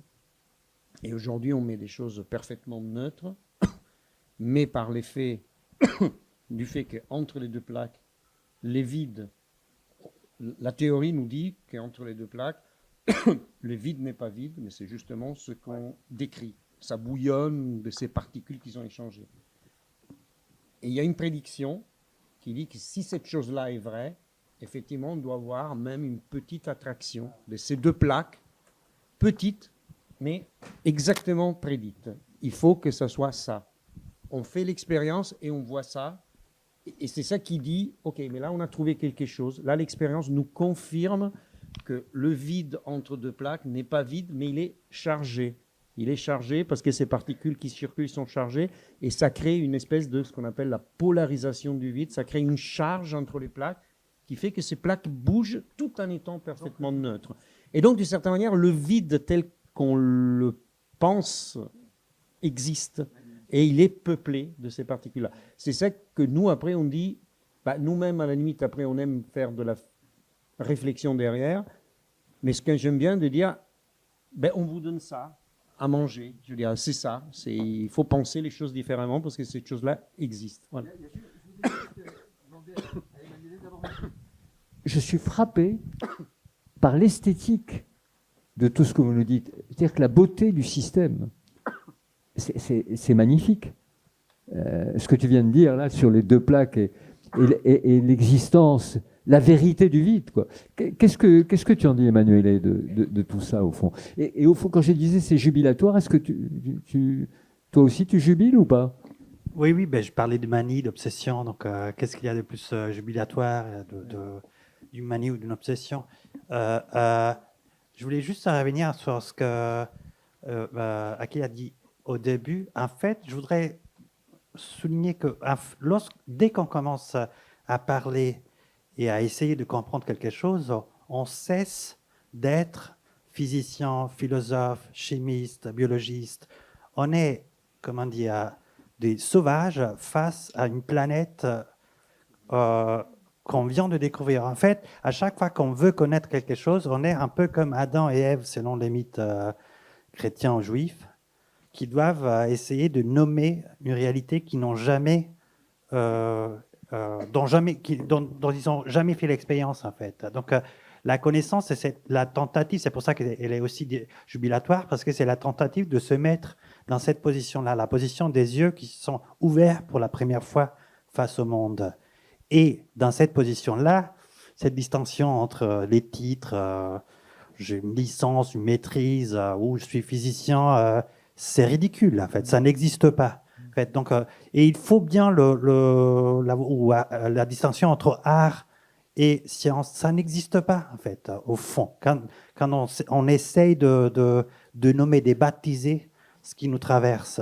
Et c'est important, parce que sinon, tout d'abord, on gâche notre temps, et ensuite, parce qu'on rate l'enjeu principal, ce qui est au fond, de mieux savourer ce qu'on est en train de vivre, en fait. Donc ça, c'est très important, je pense. Et c'était d'ailleurs l'une de... Je me rappelle, parce que moi, j'ai découvert Virilio lorsque j'étais encore adolescent en Italie, parce qu'il était très célèbre à cette époque. C'était un peu l'un de espèces de démons qui venaient de la France et qu'on considérait un peu très dangereux, surtout dans la Provence, en Italie, comme... pour briser les mœurs, etc. Mais ce qui était étonnant par rapport, disons, au canon, à la tradition, c'était que c'était un électron libre. On ne savait pas d'où il venait, on ne savait pas sur quoi aurait porté son prochain livre.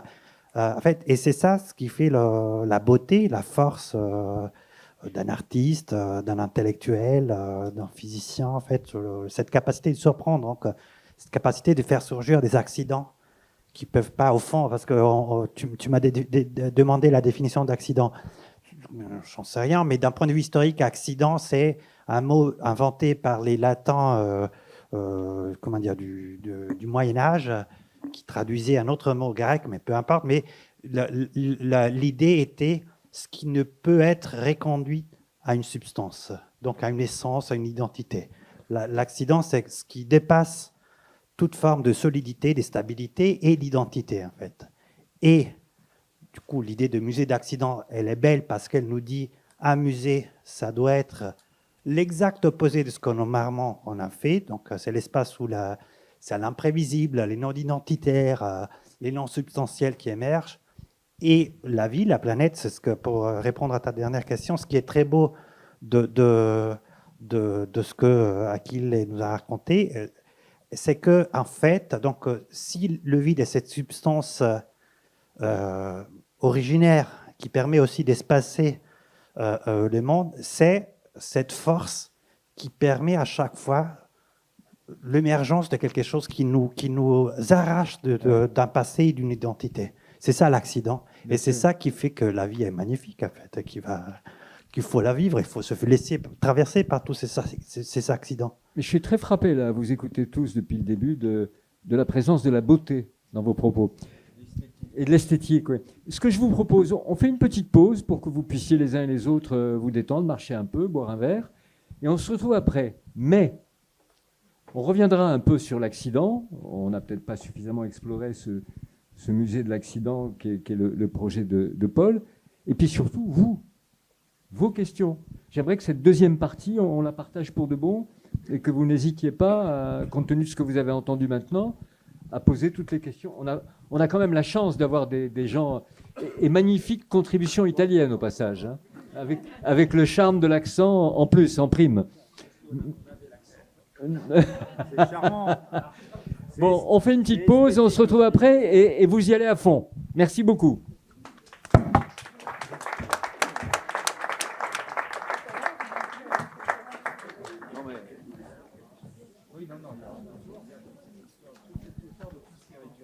Alors, pour cette deuxième partie, je vais vous donner la règle du jeu et nous avons une petite contrainte qui va être celle de l'horaire. Parce que, par exemple, Enki, et vous savez dans quel contexte social et politique nous sommes, les trains sont rares, certains sont improbables. Défilé, des bagarres ce soir à Paris. Voilà. Donc, Enki doit prendre son train à 17h. Il est 16h05. Ce que j'aimerais, c'est que cette deuxième partie, elle soit pour vous. Et notamment pour vos questions. D'autant que pendant cette petite pause, en buvant 2-3 verres, on a entendu des choses extrêmement intéressantes, et notamment, et on va commencer avec ça, la remarque d'un géographe. Puisque nous avons parlé des limites, j'aimerais bien que le géographe nous dise, approchez-vous, je vous en prie, qu'on vous donne un micro. Tenez, prenez le mien d'ailleurs. Non, je vais mettre là. Voilà. Merci. Merci. C'était pas prévu, vraiment. Merci. Vous avez vu le goût qu'on a pour l'imprévu, hein? Ah oui, c'est l'incertitude dont on va parler dans un instant. Oui, je disais que moi j'ai beaucoup apprécié ce qui a été dit dans la première partie, notamment l'analogie entre le vide qui n'est pas vraiment un vide et qui est beaucoup assimilé parfois, et ça nous intéresse nous en géographie. La géographie, c'est la science des interdépendances territoriales, quoi, en fait, aujourd'hui, de plus en plus. Une ville toute seule ou un espace peu dense, analysé en soi tout seul, ça n'a pas beaucoup d'intérêt. Ils sont en permanence influencés par ce qui les entoure, loin ou proche d'ailleurs. Donc moi, j'ai bien aimé cette... Tantôt le vide déterminé comme, assimilé à l'interaction, à la somme des interactions qui gravitent entre les plaintes, tantôt par l'interdépendance, tantôt par l'incertitude. Et parce que ces interdépendances, on ne sait pas trop parfois comment elles vont s'organiser entre elles et comment elles vont influencer les vies. D'ailleurs, en géographie aussi, les territoires denses aujourd'hui, ils sont attirés par ces territoires moins denses, c'est-à-dire parce qu'on pourrait assimiler à des vides aussi. Mais par contre, je suis moins à l'aise avec le terme géométrie, c'est ce qu'on disait dans la conversation. Bon, alors peut-être que j'ai une définition trop restrictive de ce qu'on entend par géométrie, mais cette façon d'organiser, de normer des formes, et elle me semble moins compatible avec la compréhension de l'incertitude que vous avez révélée. Donc donc je préférais géographie du vide. Voilà, donc c'est pas pour attirer le thème à ma discipline, qui est une discipline ouverte d'ailleurs. C'est pas ça qui m'intéresse, l'attirer vers ma discipline, mais soit on met un S à géométrie parce qu'il y en a plusieurs, on disait avec Aquilée, soit on appelle ça géométrie, ou en tout cas on se donne la marge de manœuvre pour qualifier ça de manière plus souple que ce que suggère le mot géométrie. Voilà, c'était la première réflexion que je voulais avoir. Peut-être vous répondre. Mais avant cela, j'attire votre attention sur un livre que je considère comme une Bible, Paul Virilio, La pensée exposée. Je tiens absolument à montrer cela à l'assistance. Donc, pour répondre à votre question, il faudrait parler de géométrie, non pas du vide, mais de l'espace. L'espace peut être courbe, et un espace courbe est identifié à la gravitation. Alors, je m'explique. Prenez une sphère, la Terre par exemple, ou une orange, partez de l'équateur en suivant un méridien, mettez une fourmi sur un méridien, une autre fourmi sur un autre méridien, et faites-les marcher vers le pôle. Elles se rejoignent, elles ont donc l'impression d'être attirées l'une par l'autre. Donc la courbure de l'espace peut être confondue avec la gravitation. Donc l'espace est éventuellement courbe. Il est nécessairement courbe autour du Soleil. Donc les objets suivent les lignes naturelles de la géométrie creusées par la présence de la matière. Donc le terme exact, c'est géométrie de l'espace-temps, en fait, et non du vide. En quoi vous avez raison. Ça veut dire que pour vous, mais donnez-nous votre sentiment, géométrie et géographie sont des mots qui définissent des choses différentes.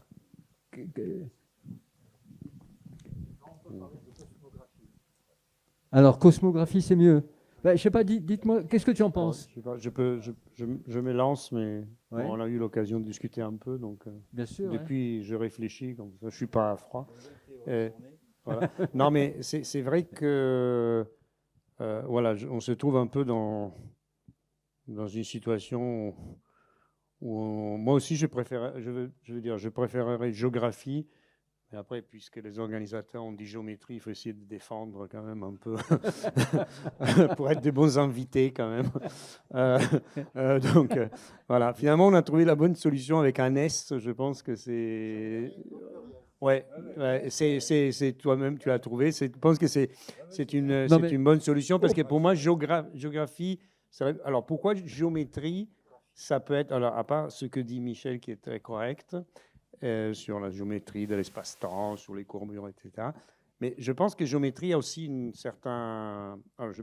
Paul Virilio, sans doute, mettait aussi des choses derrière ça. C'était l'architecture, c'était la géométrie des lieux de l'architecture.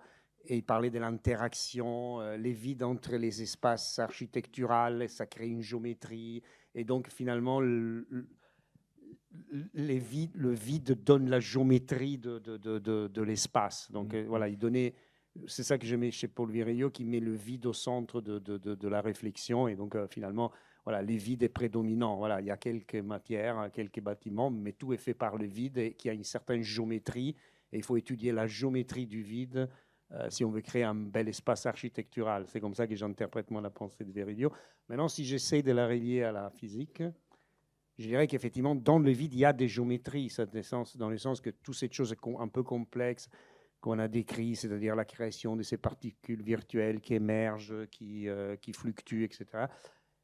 Effectivement, il n'y a pas une seule interaction, il n'y a pas une seule particule, il y a plein de ces particules et chacune de ces interactions suit des géométries un peu différentes. On peut le voir sous la forme de géométrie. Par exemple, il y a des particules qui peuvent voyager plus loin parce qu'elles sont plus légères. Dès que la particule est lourde, puisque vous voyez, si une particule est lourde, elle doit emprunter beaucoup, elle doit rembourser vite. Et donc, très vite, je suis gros, paf, et je tombe tout de suite dans le vide. Je veux pas, il faut pas, parce qu'autrement, je suis ruiné, c'est un crack. Voilà. Et donc, voilà. Donc, selon la masse des particules, alors nous, on sait qu'aujourd'hui, en physique des particules, il y a plein de particules, des masses différentes qu'on découvre. Ces particules-là, qui véhiculent des interactions différentes, électromagnétiques, fortes, faibles, suit des géométries différentes. Donc, moi, finalement, c'est l'histoire des géométries du vide. Voilà. En français, on n'entend pas la S. En italien, ça serait facile. Géométrie. Oui, c'est ça, ça, on entendrait bien. Et voilà, ça, je trouve que c'est quand même... Voilà, c'est pas pour faire plaisir aux organisateurs. Finalement, géographie, je l'aime mieux, mais géométrie est assez adaptée parce que ces différentes particules suivent des géométries ou des chemins différents dans le vide. Mais apparaît pour nous tous une chose nouvelle, c'est qu'en matière de physique quantique, le remboursement a son importance.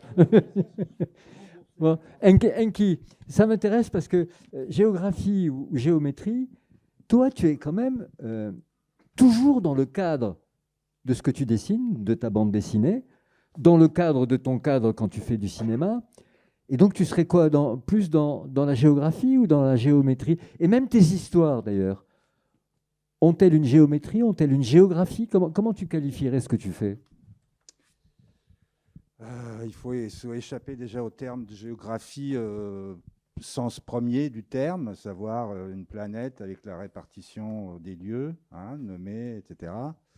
Mais enfin, l'histoire, par exemple, la géopolitique, alors prenons le terme géopolitique global d'une planète, est-ce que ça appartient à la géographie ou à la géométrie? Oui, je me pose la question. Voilà, mais alors, bon, par exemple, l'Union soviétique, c'était de la maîtrise, c'était énorme, gigantesque, et c'est disloqué. Donc, je pense que la géométrie, parce qu'on ne peut pas maîtriser un tel espace, à moins d'être extrêmement puissant, ce qui n'était pas le cas de l'Union soviétique, affaiblie, etc. etc. Donc, la géométrie lui a été fatale. C'est un peu ça qu'on peut dire. Et donc, donc, on peut penser que la géométrie est plus importante que la géographie, sauf que la géographie nous amène dans des régions qui peuvent être défavorisées climatiquement, etc. L'Afrique, affaiblie par la géographie, on va dire, dans le contexte géographique. Alors donc, en fait, c'est un mélange des deux. Moi, personnellement, en racontant les histoires que j'ai racontées jusqu'à présent, jamais je ne m'étais posé la question sous cette forme-là. Merci de m'avoir invité. Merci de m'avoir invité, je suis très content. Tu veux dire géométrise, la maîtrise. Alors ça aussi, alors, tu vois, on passe. Oui. Ah oui, exactement. Mais je pense que ça déteint sur nous. Voilà.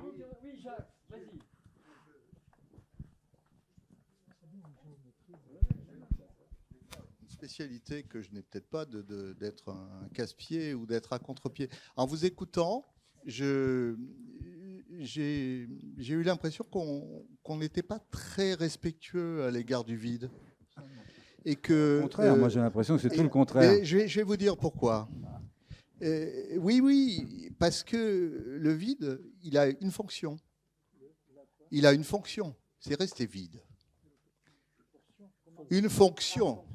C'est rester vide. Or, pour rester vide, on doit ne rien y mettre. Et surtout, tout laisser à l'extérieur du vide. D'où peut-être la raison de géométrie du vide. Et par conséquent, je me suis dit, mais ce n'est pas la nature qui a horreur du vide, c'est l'homme, c'est le cognitif, c'est la connaissance. Et vas-y que je te remplis le vide de choses qui y sont, mais qui font que, y étant, il n'y a plus de vide. J'ai eu une discussion pendant l'interface avec une dame qui m'a dit, mais alors dans le zen? Eh bien dans le zen, la fonction c'est de rétablir le vide.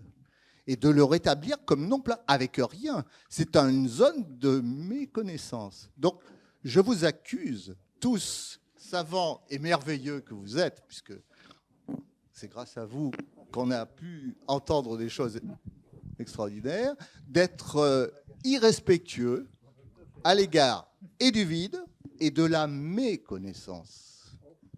C'était une réflexion de Jacques Zola. Bon, là quand même, merci mais à la guerre comme à la guerre. Donc, je pense que là, notre rôle est peut-être celui de remettre le vide à sa juste place dans la vie de tout le monde. Donc, je vais faire ça rapidement. On utilise les vides pour mesurer les pleins. Et cognitivement, ça, on le sait très bien. Pouvez me montrer quelle est la taille d'une orange avec vos mains? Allez. Ça n'est pas un vide, c'est un espacement. Mais il n'est pas plein, de toute façon. Comme je l'ai dit tout à l'heure, on peut discuter pendant des heures sur les définitions. Là, je propose une opérationnalisation. Donc, utiliser le vide comme mesure. Alors, on sait, la science cognitive, on fait des expériences pas mal sur le fait que si vous mesurez, si on vous demande de saisir un objet, par exemple, de saisir, je ne peux pas faire trop de choses en même temps, mais saisir saisir le micro, voilà. Ma main s'approche du micro et la taille précise du micro est déjà formée au mi-chemin. Donc, c'est pas que j'arrive au micro et puis j'ai la taille. Donc je regarde le micro et la main forme une pince qui est déjà parfaite. Donc, il y a un usage du vide pour calculer les pleins qui fait en sorte que nous sommes tout le temps en train d'utiliser le vide pour mesurer les objets. C'est bien de ouais, comme la chambre de l'ordre, ouais, yeah. Dans la dimension cognitive, on ajoute la dimension instrumentale. Irrespect supérieur. Mais vous avez complètement un malentendu parce qu'on a parlé pendant 2 heures pour dire que les vides, ce n'est pas les riens. Et là, vous nous... Mais on a défini pendant 2 heures les vides comme une force d'espacement du réel, qui a permis à l'univers de s'étendre à partir de dimensions microscopiques et comme un espace de bouillonnement d'énergie. Donc, ce n'est pas nos mots qui ont rempli ce vide, c'est les vides lui-même qui bouillonnent tous les temps. Donc, je ne vois pas en quoi on a été irrespectueux face à un espace de bouillonnement. On a juste accompagné ces bouillonnements de particules qui arrivent même à produire l'attraction entre deux miroirs, deux plaques. Juste, on a accompagné ce bouillonnement matériel avec de l'autre matière, parce que nous aussi, au fond, on a fait bouillonner ce vide sonore qui est cette chambre. Je réponds et après je me tais. Vous l'avez signifié. Non. Donc vous y avez mis de la connaissance. Le vide a-t-il une odeur ? Vous l'avez dévidé. Très bonne question d'Enki Bilal sur l'odeur du vide. Moi, je suis fortement hyposmique. Avant la Covid, donc peut-être le cas zéro de Covid, peut-être. Mais mon hyposmie est ça, essentiellement. Avoir un sens de vide olfactif. Chaque fois que je rentre dans un endroit où il y a des magnifiques parfums, etc., il y en a quelques. La banane, par exemple, je ne sais pas pourquoi, ou la cardamome. Mais pour le reste, c'est un vide olfactif. Et donc...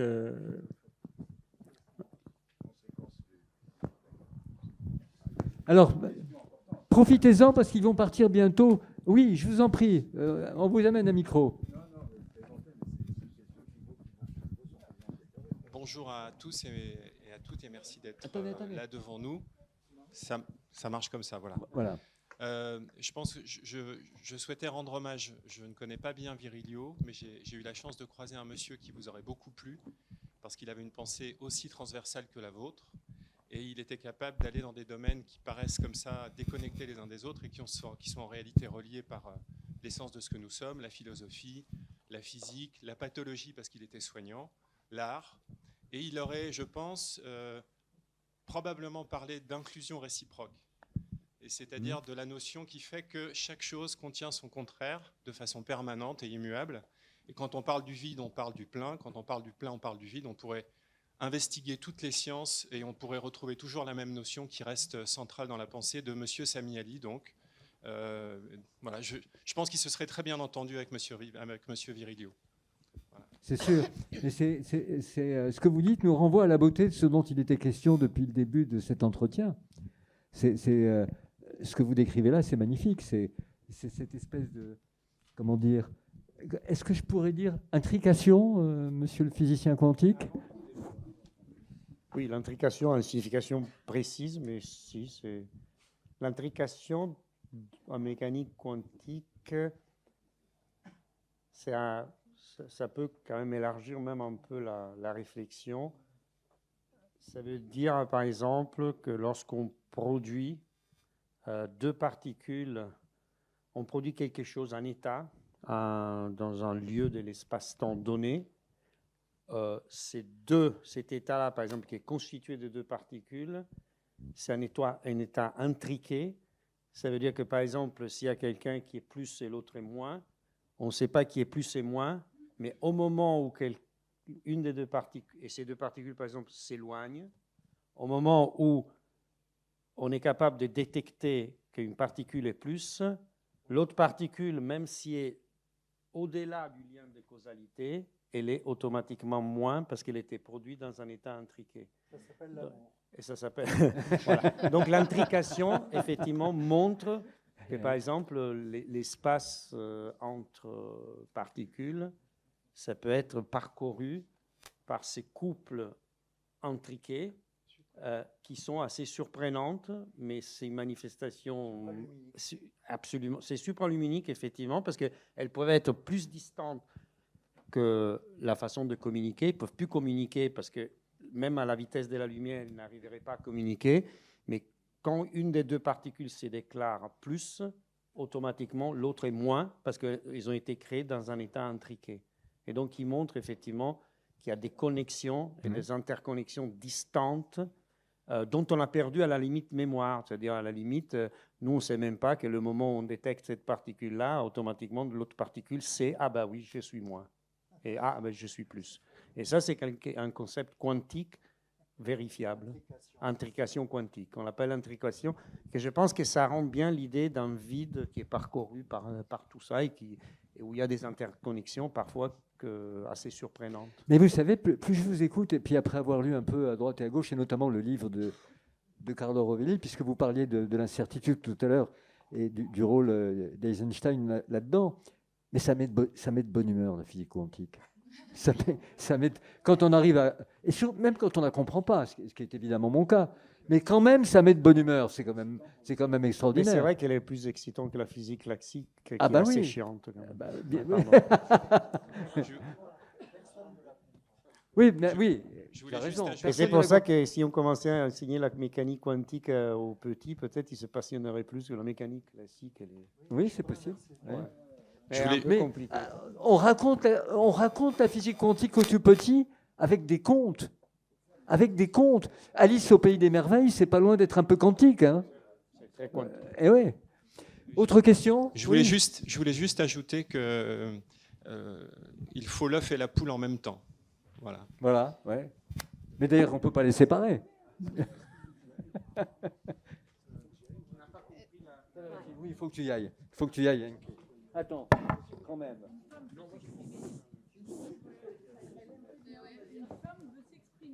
Oui, surtout enfin une femme.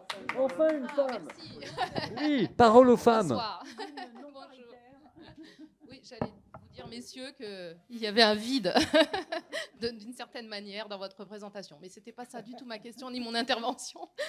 Peut-être je tente d'essayer de donner quelques outils qui sont les miens et puis tenter une question. Je trouvais qu'on n'avait pas beaucoup parlé de géométrie et on avait parlé de vide. Vous m'en voudrez pas que je dise au revoir à Enki? C'est eux qui vont répondre. Au revoir. Et merci d'être là.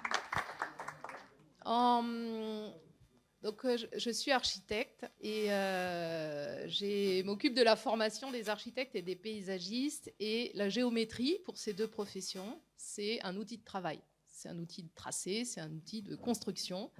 Alors, plus de travail de l'espace que de travail du vide à proprement parler scientifique, hein, bien sûr. Et d'ailleurs, qui sont deux professions qui le travaillent absolument pas de la même manière, puisque les paysagistes vont peut-être plus construire la spatialisation géométrique et spatialiser en 3D éventuellement de l'espace vide, dit vide, mais qui est l'espace non bâti, on va dire. Et les architectes vont plutôt commencer à penser les objets et les disposer, et ça va créer un vide. Alors après, bien sûr que tout ça est beaucoup plus compliqué que ce que je le dis, mais vraiment, on a deux pensées qui ne sont pas éduquées de la même manière au départ et pas formées à réfléchir à la même chose. Et du coup, le croisement de ces deux professionnels est quelque chose d'intéressant et parfois, voilà, pas forcément si facile que ça. Donc la géométrie, mon micro est pas terrible. Ah bon, ben, pour les voix fluettes, il y en a un autre. Donc moi, la géométrie, je la qualifie de ce que je vous ai dit, comme un outil de travail. Est-ce que pour vous, la géométrie, vous l'avez beaucoup décrit, donc le vide, est-ce que la géométrie, pour vous, ce serait vos outils conceptuels, vos outillages, vos approches de la manière de regarder le vide, ou comment on pourrait le relier à la question de Virilio ou à ses concepts? J'avoue que c'est une question que je mets, mais plus sur le sujet géométrie. Alors, c'est bien parce que vous avez reposé la question au départ en parlant de géographie. Alors là, on est encore sur autre chose, à mon avis, un autre concept. Et du coup, voilà. Est-ce que pour vous, ce sont vos outils de travail, de regard sur le vide qui vous appelleriez la géométrie dans le concept de Virilio ou pas, ou autre chose encore? Même si j'ai entendu quelques réponses tout à l'heure sur ce que vous pouvez créer, l'espace vide et dans sa géométrie. Et juste, moi, je ne sais pas si je peux considérer mes outils comme l'équivalent de la géométrie, mais j'avais envie de vous répondre et aussi de répondre à la question de géométrie et géographie, juste en précisant que si on regarde l'histoire de ces mots, la géométrie, même par rapport à la géographie, a une caractéristique qui est importante, qui est, en fait, tout d'abord, sa nature idéale par rapport à la géographie, qui est l'exercice de description donc d'une expérience d'un espace qui a déjà été vécu, donc c'est toujours ex post. La géométrie décrit la réalité avant toute expérience, en fait. Donc il y a cette distinction qui est importante, en fait. Donc, mais il y a une autre chose qui est intéressante dans les premiers usages de ces mots, qui est le fait que la géométrie est considérée comme quelque chose d'idéal au sens que c'est la virtualité des formes. Lorsqu'on parle de géométrie au tout début, même lorsque Platon utilisait ce mot en grec, il parlait de cette puissance ou de cette capacité de produire des formes parfaites. Et c'est très intéressant parce que ça veut dire tout d'abord qu'il y a un lien au visible qui est immédiat. Donc, on est en train de manier ce qui est l'essence du visible. Et encore une fois, l'autre aspect intéressant, c'est qu'on parle de choses idéales, donc qui précèdent l'expérience et qui l'informent, mais qui n'ont pas besoin d'être exactement comme lorsque vous dessinez un plan d'un bâtiment. C'est pour ça que la géométrie et l'architecture ont toujours été...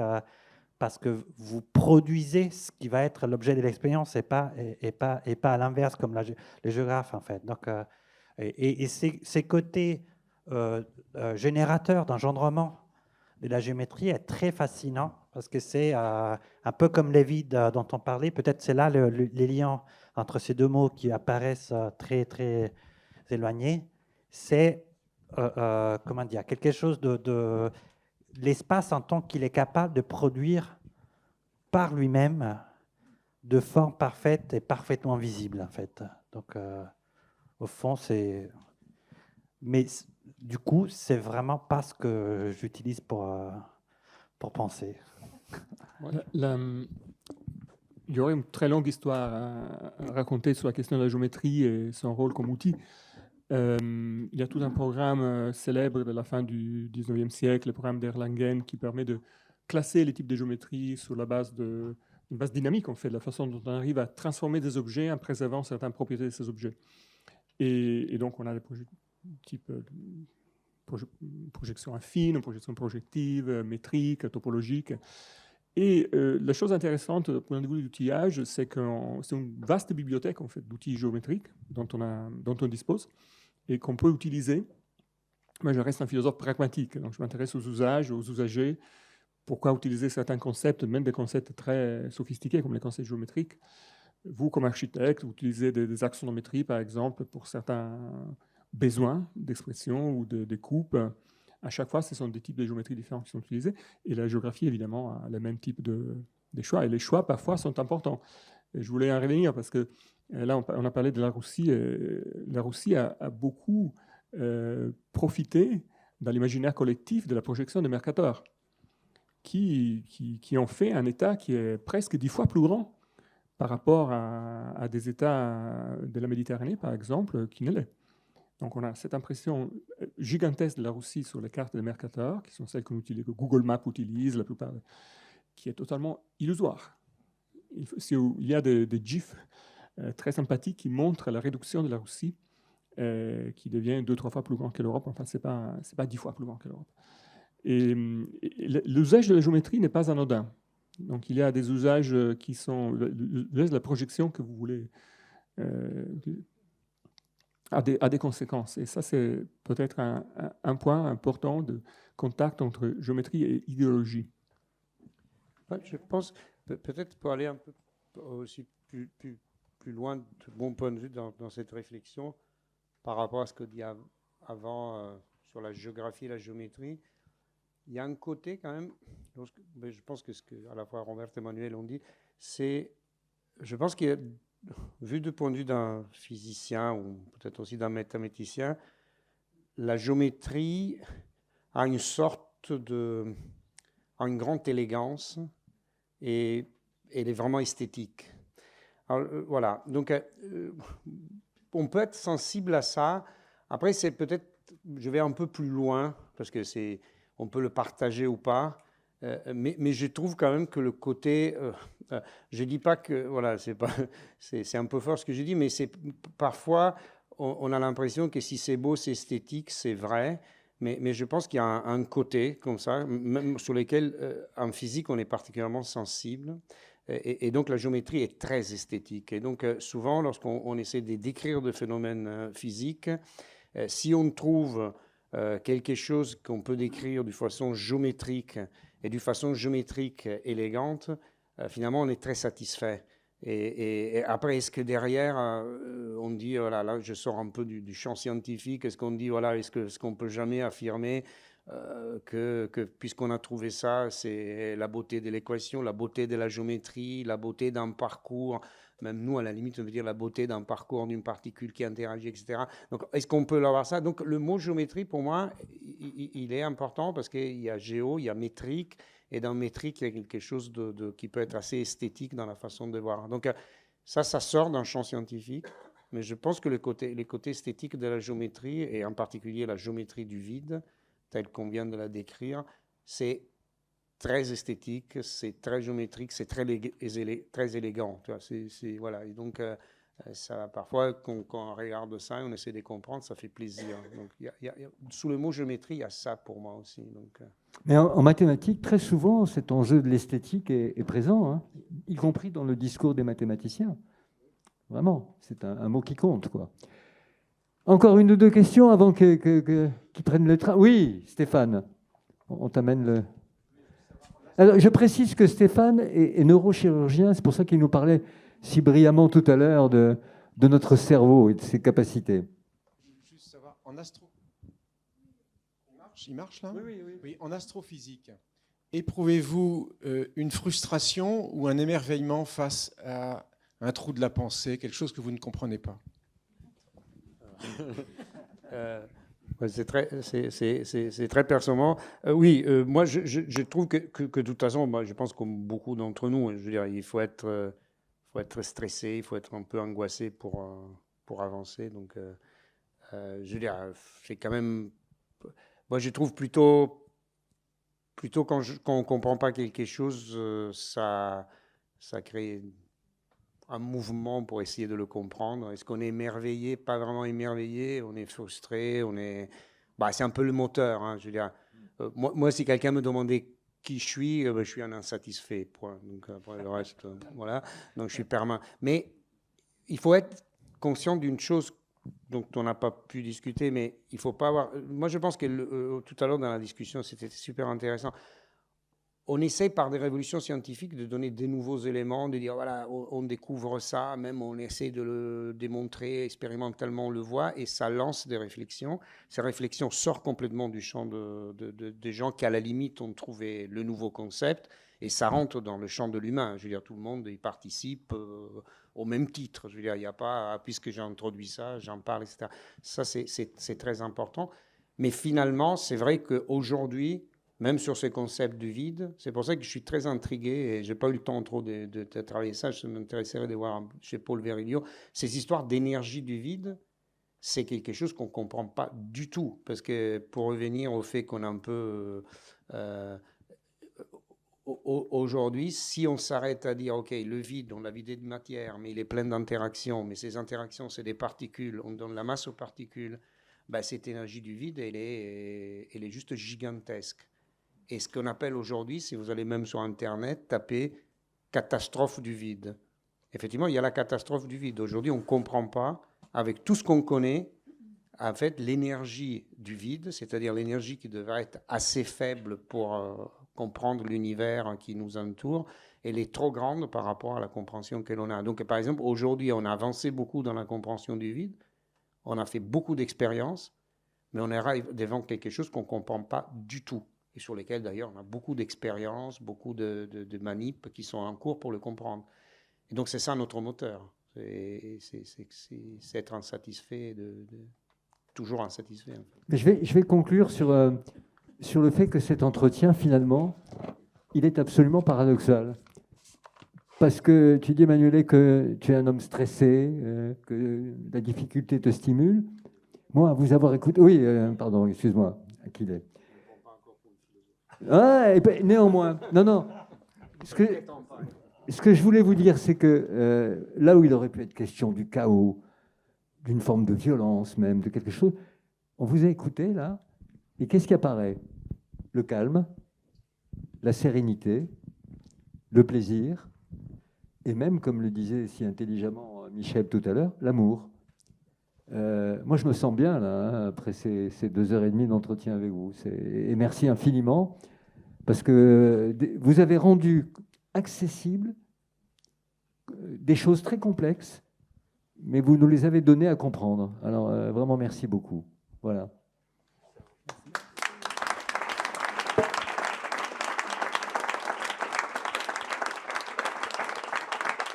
C'était un pur bonheur.